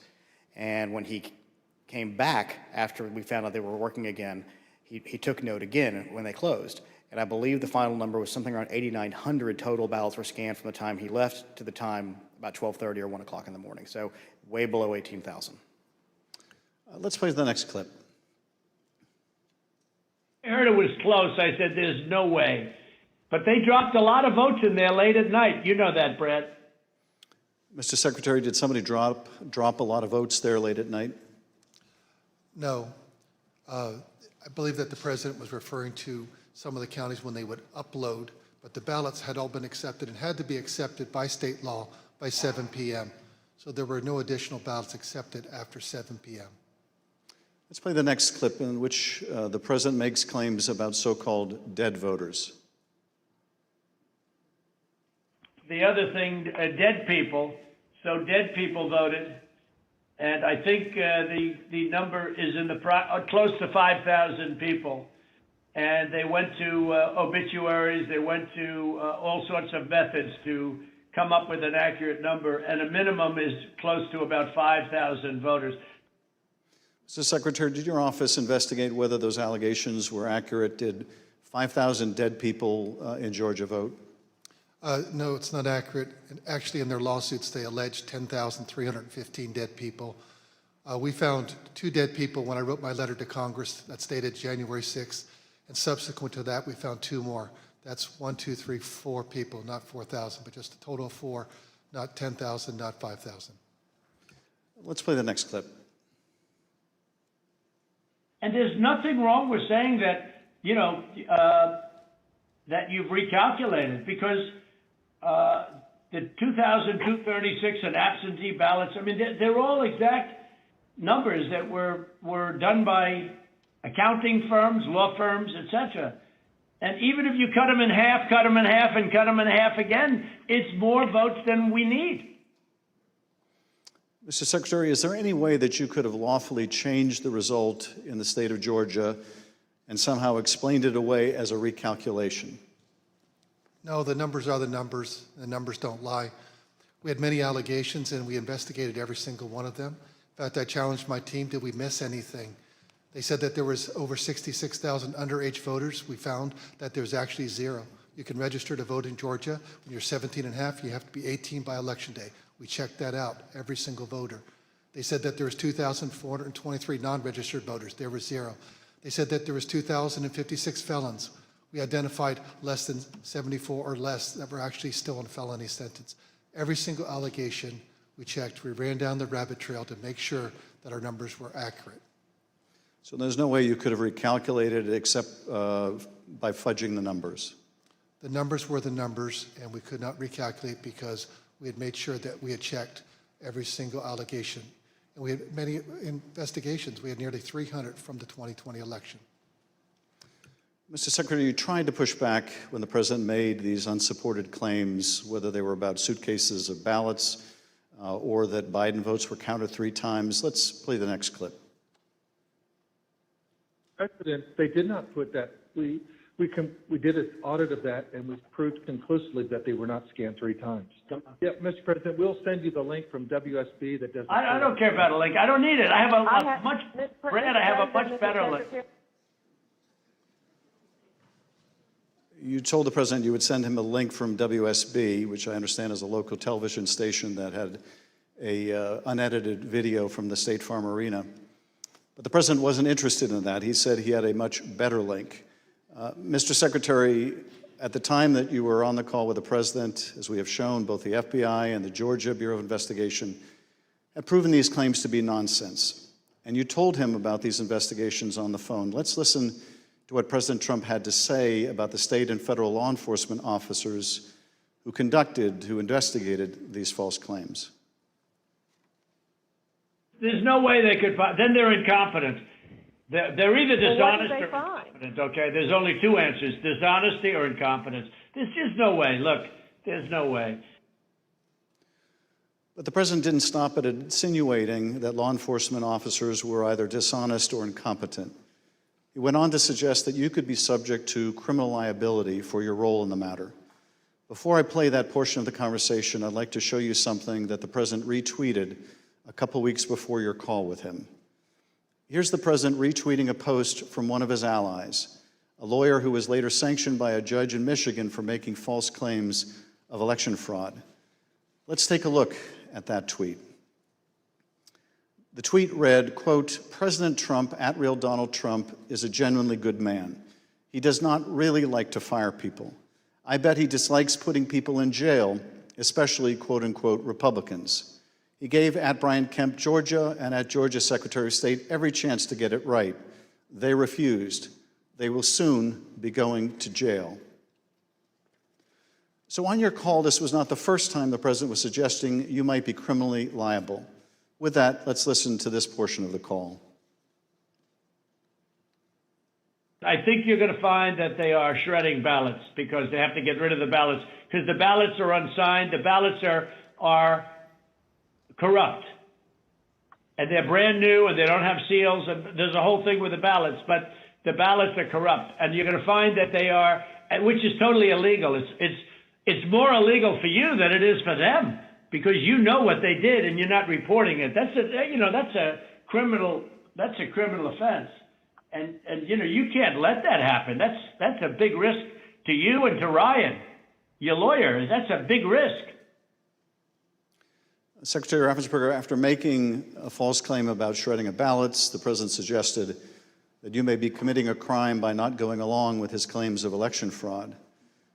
And after suggesting that you might have criminal exposure, President Trump makes his most explicit ask of the call. Let's play a part of that conversation. So, look, all I want to do is this. I just want to find 11,780 votes, which is one more than we have, because we won the state. Mr. Secretary, was the president here asking you for exactly what he wanted? One more vote than his opponent.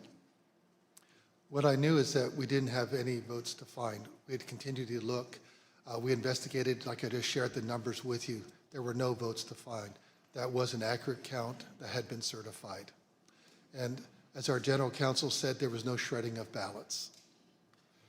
Mr. Secretary, after making this request, the president then goes back to the danger of having you deny these allegations of fraud. Let's listen to that part of the clip. And I watched you this morning and you said, well, there was no criminality, but I mean, all of this stuff is very dangerous stuff. When you talk about no criminality, I think it's very dangerous for you to say that.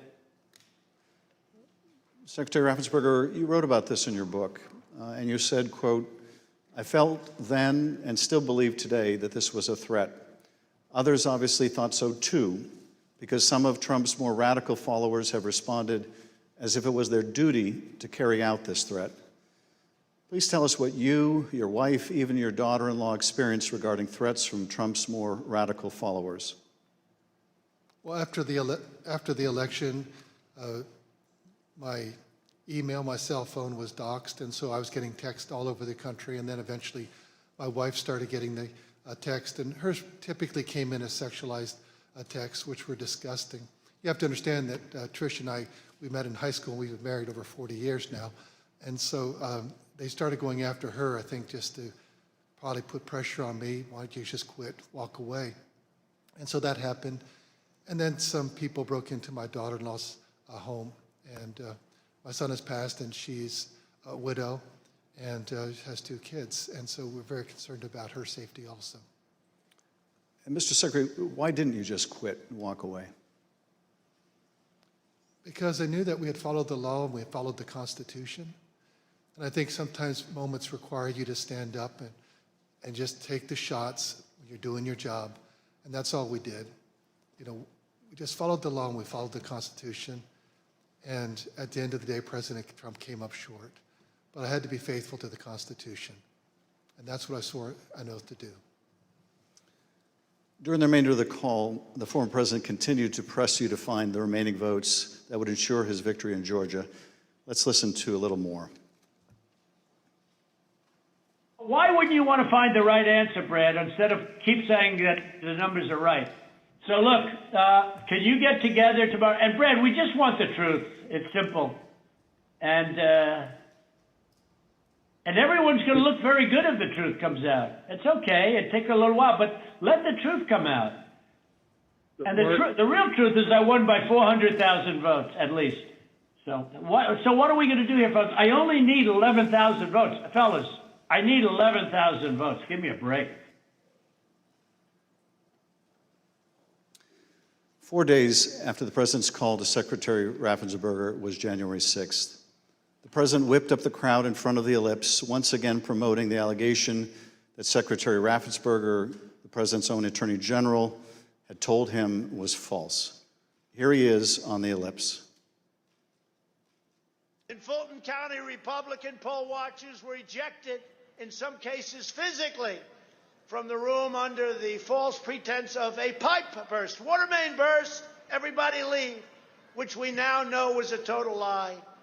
Then election officials pulled boxes, Democrats, and suitcases of ballots out from under a table. You all saw it on television, totally fraudulent, and illegally scanned them for nearly 2 hours, totally unsupervised. Tens of thousands of votes. This act coincided with a mysterious vote dump of up to 100,000 votes for Joe Biden, almost none for Trump. Oh, that sounds fair. That was at 1:34 a.m. Mr. Secretary, Mr. Sterling, I want to thank you for your service to the state of Georgia and to the country. Speaker Bowers, likewise, I want to thank you for your service to the state of Arizona and to the country. You have served not only your home states, but our nation and our democracy. Mr. Chairman, I yield back. Thank you, Mr. Schiff. I thank the witnesses for joining us today. You're now dismissed.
I now welcome our final witness this afternoon.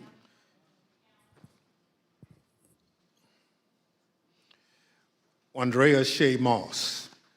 Ms. Moss worked in the Department of Registration and Elections in Fulton County, Georgia, from 2017 until 2022. In that job, Ms. Moss handled voter applications and absentee ballot requests and also helped to process the vote count for several elections.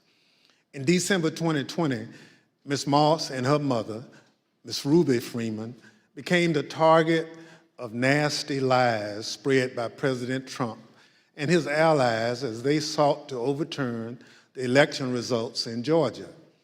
Ms. Moss and her mother, Ms. Freeman, are two of the unsung heroes in this country, doing the hard work of keeping our democracy functioning for every American.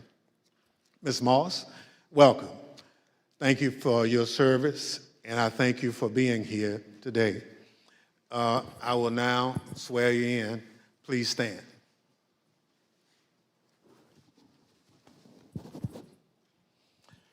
Do you swear or affirm on the penalty of perjury that the testimony you're about to give is the truth, the whole truth, and nothing but the truth, so help you God?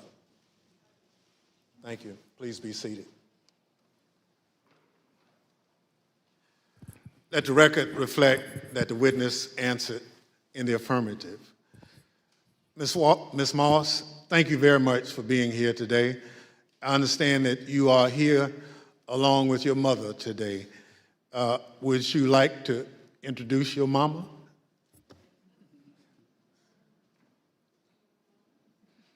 Hi, Mom. Ms. Moss, today we'll be asking you about some of the threats that you received following the 2020 election. Since you've been an election worker for over 10 years, I want to ask you, in your decade of service, had you ever experienced threats like these before?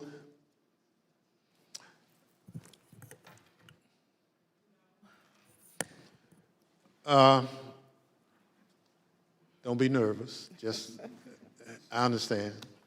So, and I want to make sure that the record reflects that you've done it for quite a while and you never received a threat. And your answer was no.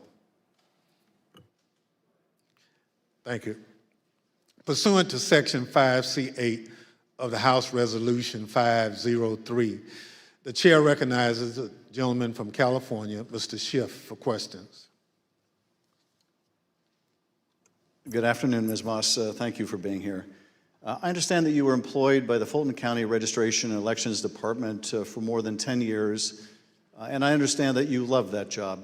Please tell us what made you so fond of the work that you did.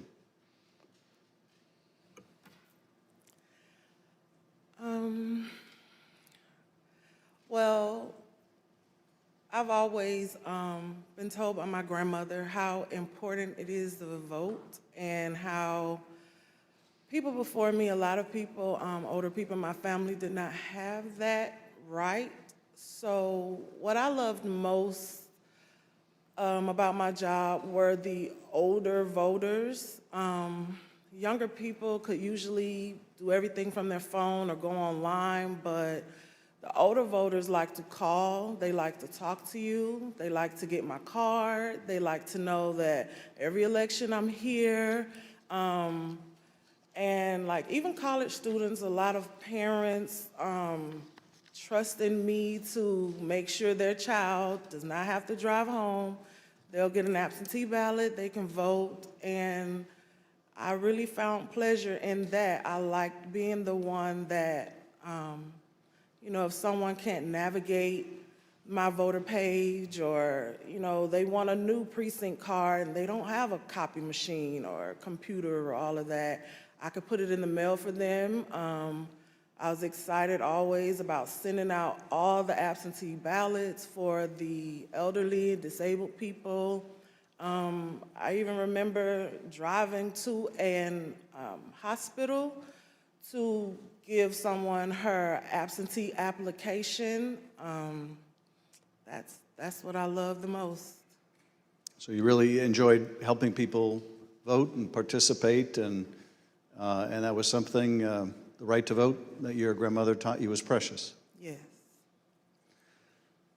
Well, I know the events that we're here to talk about today are incredibly difficult to relive.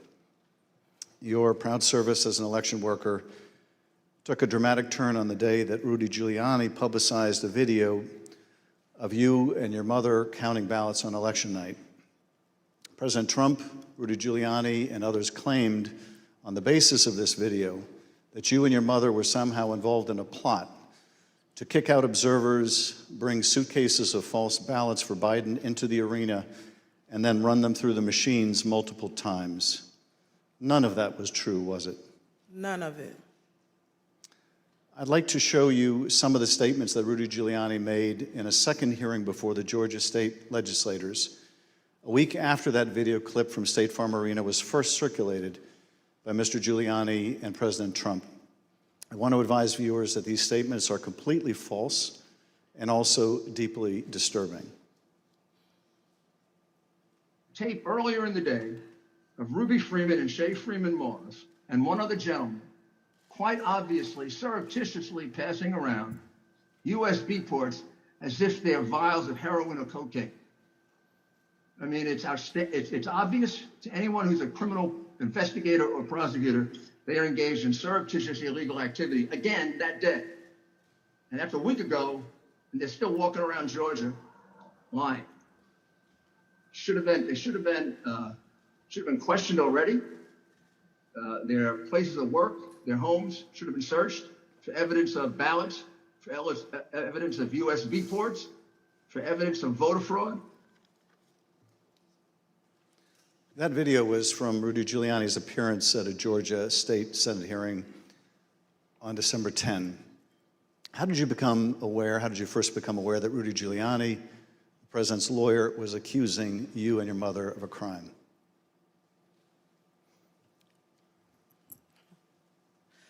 I was at work, like always, and the former chief, Mr. Jones, asked me to come to his office.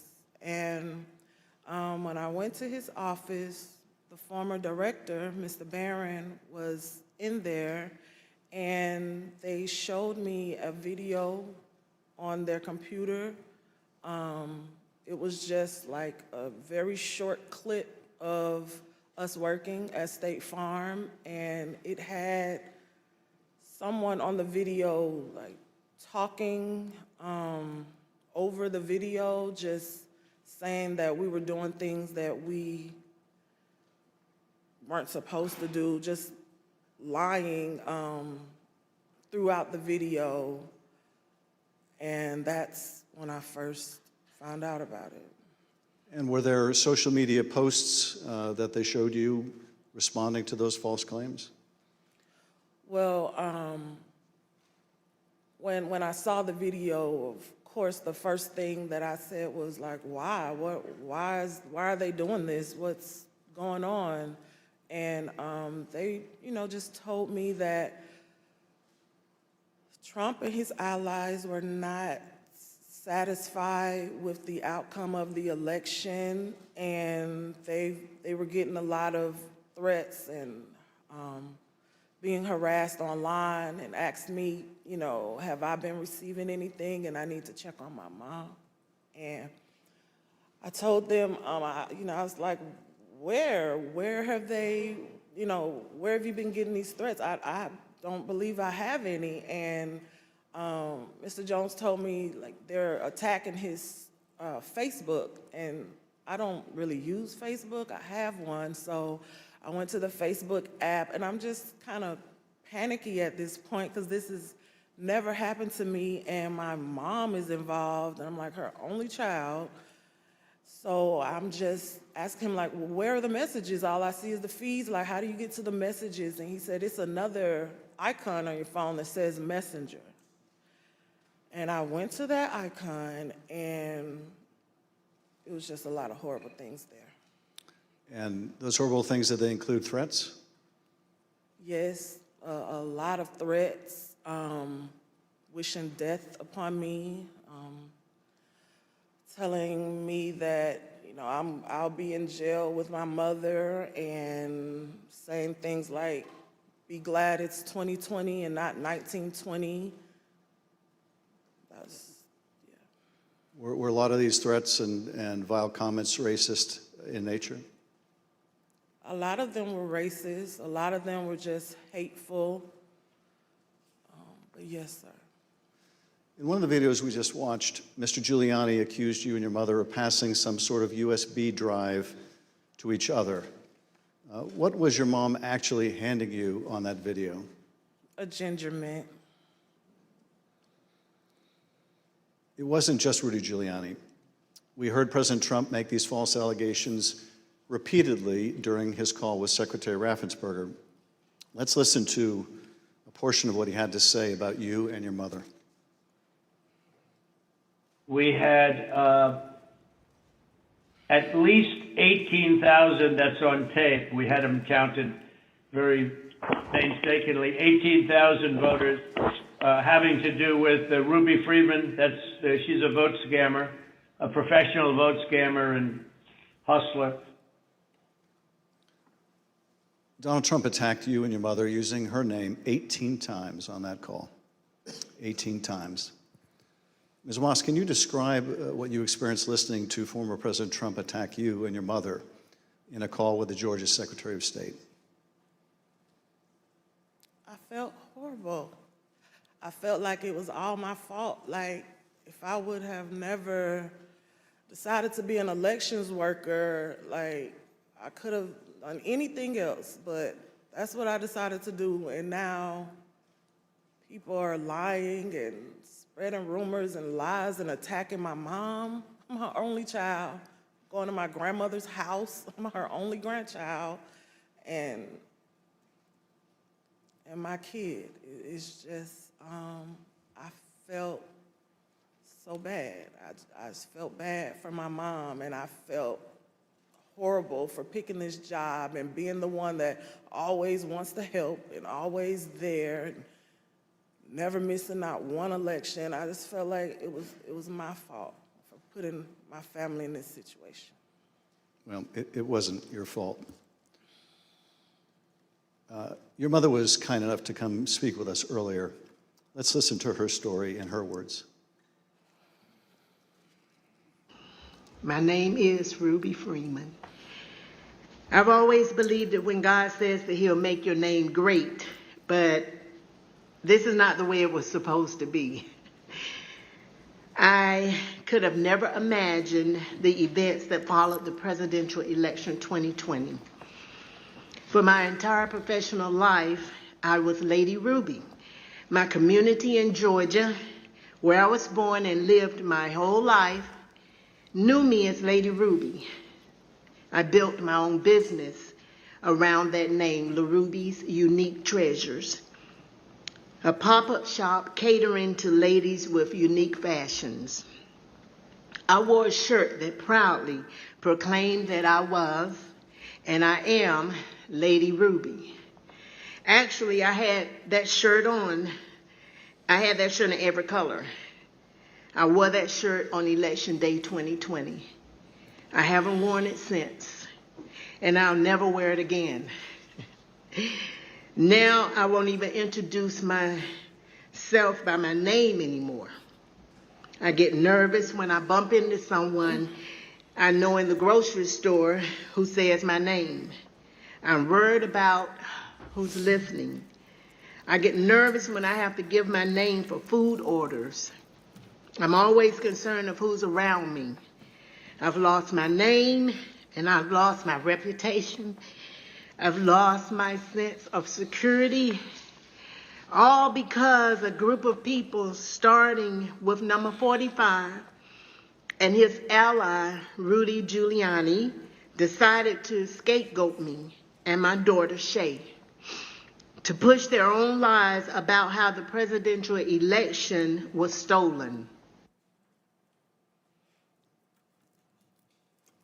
Ms. Moss, how has this experience of being targeted by the former president and his allies affected your life? It's turned my life upside down. I no longer give out my business card. I don't transfer calls. I don't want anyone knowing my name. I don't want to go anywhere with my mom because she might yell my name out over the grocery aisle or something. I don't go to the grocery store at all. I haven't been anywhere at all. I've gained about 60 pounds. I just don't do nothing anymore. I don't want to go anywhere. I second guess everything that I do. It's affecting my life in a major way, in every way. All because of lies. For me doing my job, same thing I've been doing forever.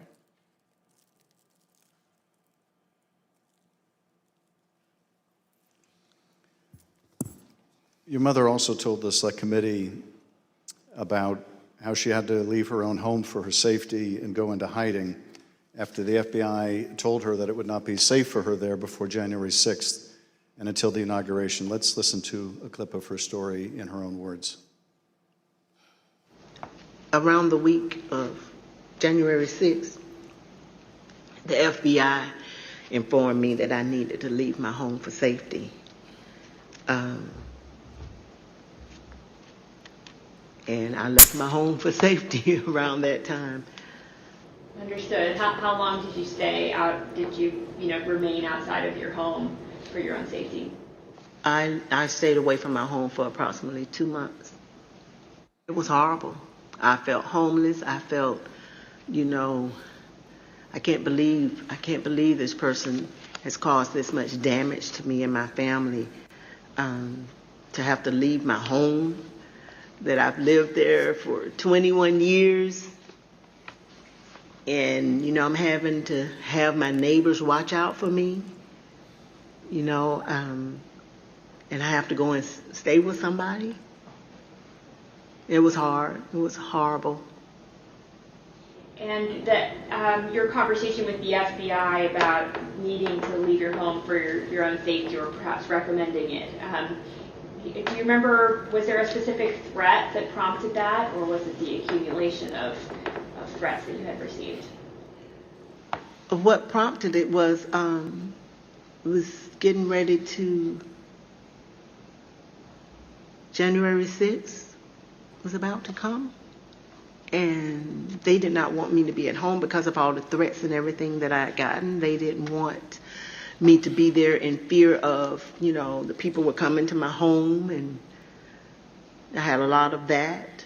So they didn't want me to be there just in case something happened. I asked, how long am I going to have to be at home? And they said, at least until the inauguration.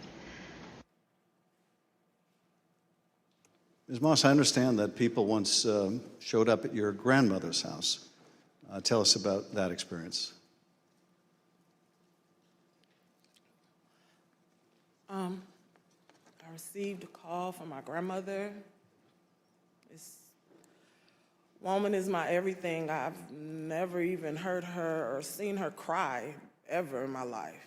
And she called me screaming at the top of her lungs, like, Shay, oh my God, Shay, just freaking me out, saying that there were people at her home, and they, they knocked on the door, and of course she opened it and seeing who was there, who it was, and they just started pushing their way through, claiming that they were coming in to make a citizen's arrest.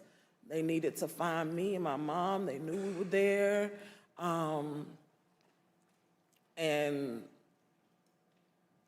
she was just screaming and didn't know what to do. And I wasn't there, so, I just felt so helpless and so horrible for her. And she was just screaming. I told her to close the door. Don't open the door for anyone. And, she's a 70-something, I won't say, year-old woman, and she doesn't like having restrictions. She wants to answer the door. She likes to get her steps in, walking around the neighborhood, and I had to tell her, like, you can't do that. You have to be safe. You know, and she would tell me that at night, people would just continuously send pizzas over and over to her home, you know, and they was expecting her to pay for these large amounts of pizzas, and she went through a lot that she didn't have to. And once again, it made me just feel so horrible. In addition to the personal impact this experience has had on you and your family, one of the things that I find most disturbing is how these lies discourage longtime election workers from continuing to do this important work. Tell us, if you would, of the other election workers shown in that State Farm Arena video and their supervisors. How many are still election workers in Fulton County? There is no permanent election worker or supervisor in that video that's still there. And did you end up leaving your position as well? Yes, I left. Ms. Moss, I want to thank you for coming in to speak with us and to thank you for your service to our democracy. What we have just played is a truly horrible and appalling sample, but just a sample of the things that were said about you and your mother following the election. I want to say how very sorry I think we all are for what you've gone through, and tragically, you're not alone. Other election workers around the country have also been the subject of lies and threats. No election worker should be subject to such heinous treatment just for doing their job. With your permission, I would like to give your mother the last word. Yes.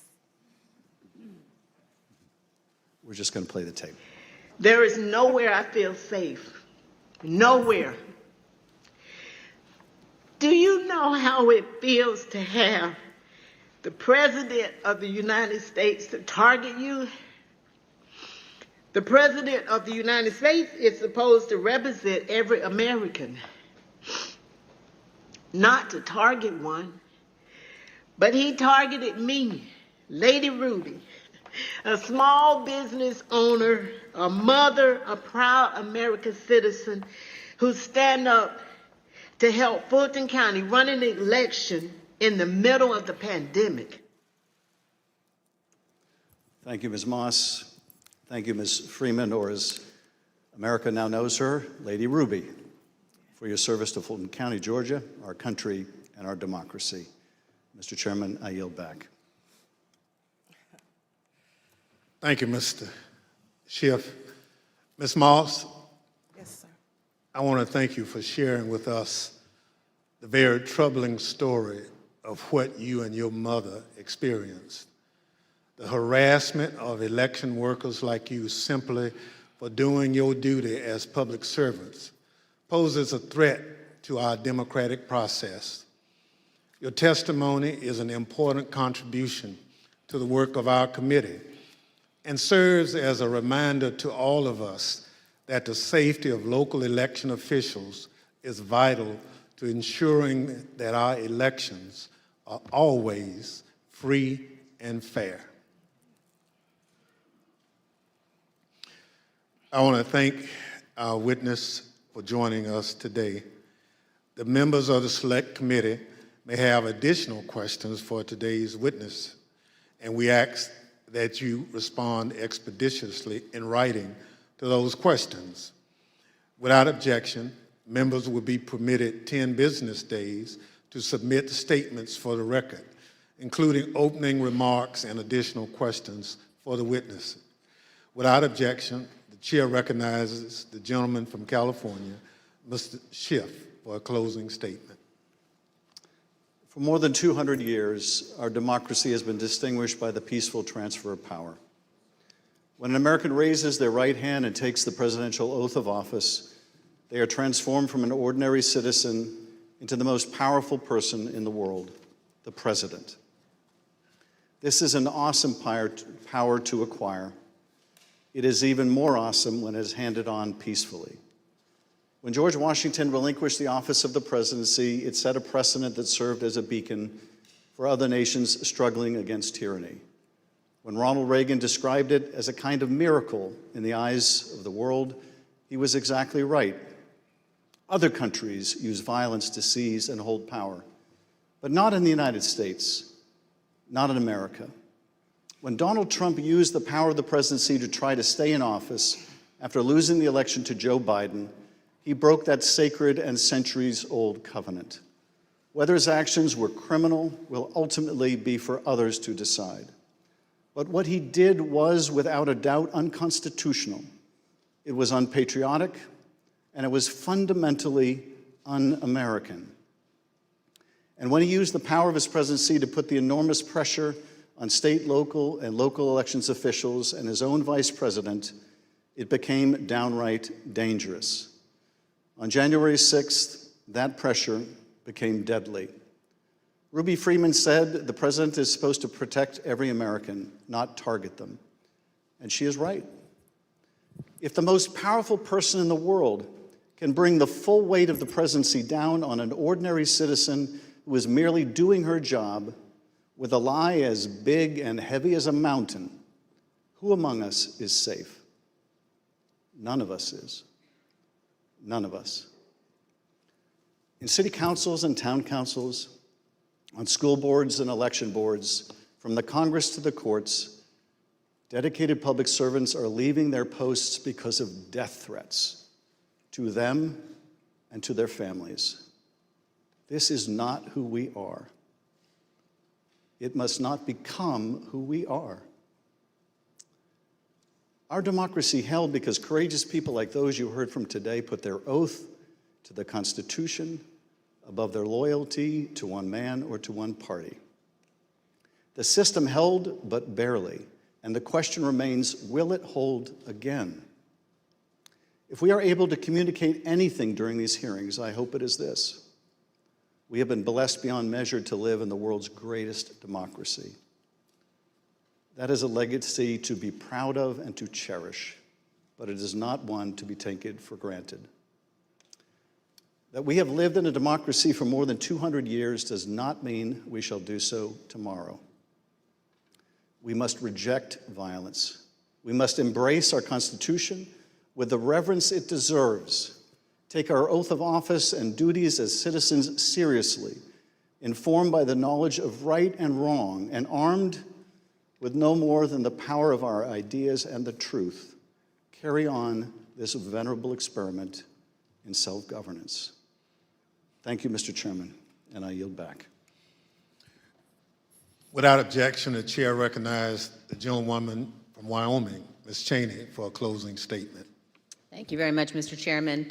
Lady Ruby and Shay, thank you for your courage. Thank you for your strength. Thank you for being here today. It means so much for everyone to hear your story, so thank you for that. We have had tremendous testimony today. We've been reminded that we're a nation of laws, and we've been reminded by you and by Speaker Bowers and Secretary of State Raffensperger and Mr. Sterling that our institutions don't defend themselves. Individuals do that. And we've reminded that it takes public servants. It takes people who've made a commitment to our system to defend our system. We also have been reminded what it means to take an oath under God to the Constitution, what it means to defend the Constitution. And we were reminded by Speaker Bowers that our Constitution is indeed a divinely inspired document. And so it's been an honor to spend time with you and with our previous witnesses here today. To date, more than 30 witnesses called before this committee have not done what you've done, but have invoked their Fifth Amendment rights against self-incrimination. Roger Stone took the Fifth, General Michael Flynn took the Fifth, John Eastman took the Fifth. Others, like Steve Bannon and Peter Navarro, simply refused to comply with lawful subpoenas, and they have been indicted. Mark Meadows has hidden behind President Trump's claims of executive privilege and immunity from subpoenas. We're engaged now in litigation with Mr. Meadows. The American people in our hearings have heard from Bill Barr, Jeff Rosen, Richard Donahue, and many others who stood up and did what is right. And they will hear more of that testimony soon.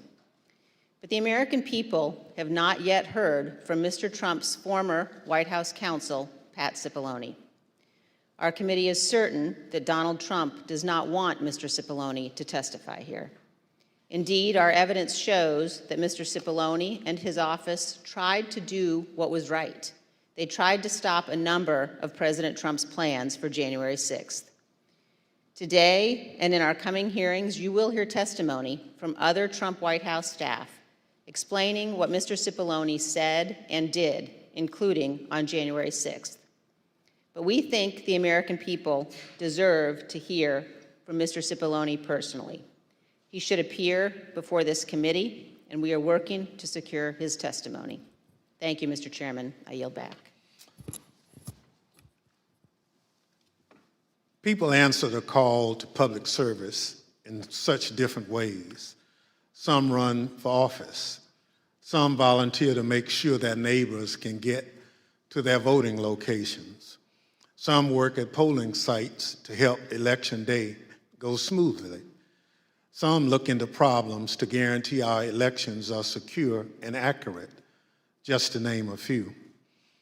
As I mentioned at the start of this hearing, when we talk about our democratic institutions, we're talking about these individuals and many others who do these jobs across the country. They represent the backbone of our democracy at its most important moments, when the citizens cast their votes and when those votes are counted. We've heard the stories of their courage. They've earned the thanks of a grateful nation. But for Donald Trump, these witnesses and others like them were another roadblock to his attempt to cling to power. On Thursday, we'll hear about another part of that scheme, his attempt to corrupt the country's top law enforcement body, the Justice Department, to support his attempt to overturn the election. Just as we heard today that Donald Trump was deeply involved in a scheme to pressure state officials to overturn the election results, we will hear on Thursday that Donald Trump was also the driving force behind the effort to corrupt the Justice Department. Listen to this clip from the former acting Attorney General, Richard Donoghue. The president said, suppose I do this, suppose I replace him, Jeff Rosen, with him, Jeff Clark. What do you do? And I said, sir, I would resign immediately. There is no way I'm serving 1 minute under this guy, Jeff Clark. You'll hear from Mr. Donoghue in person on Thursday as my colleague, Mr. Kinzinger, presents details about this plan. The chair requests those in the hearing room remain seated until the Capitol Police have escorted members from the room. Without objection, the committee stands adjourned.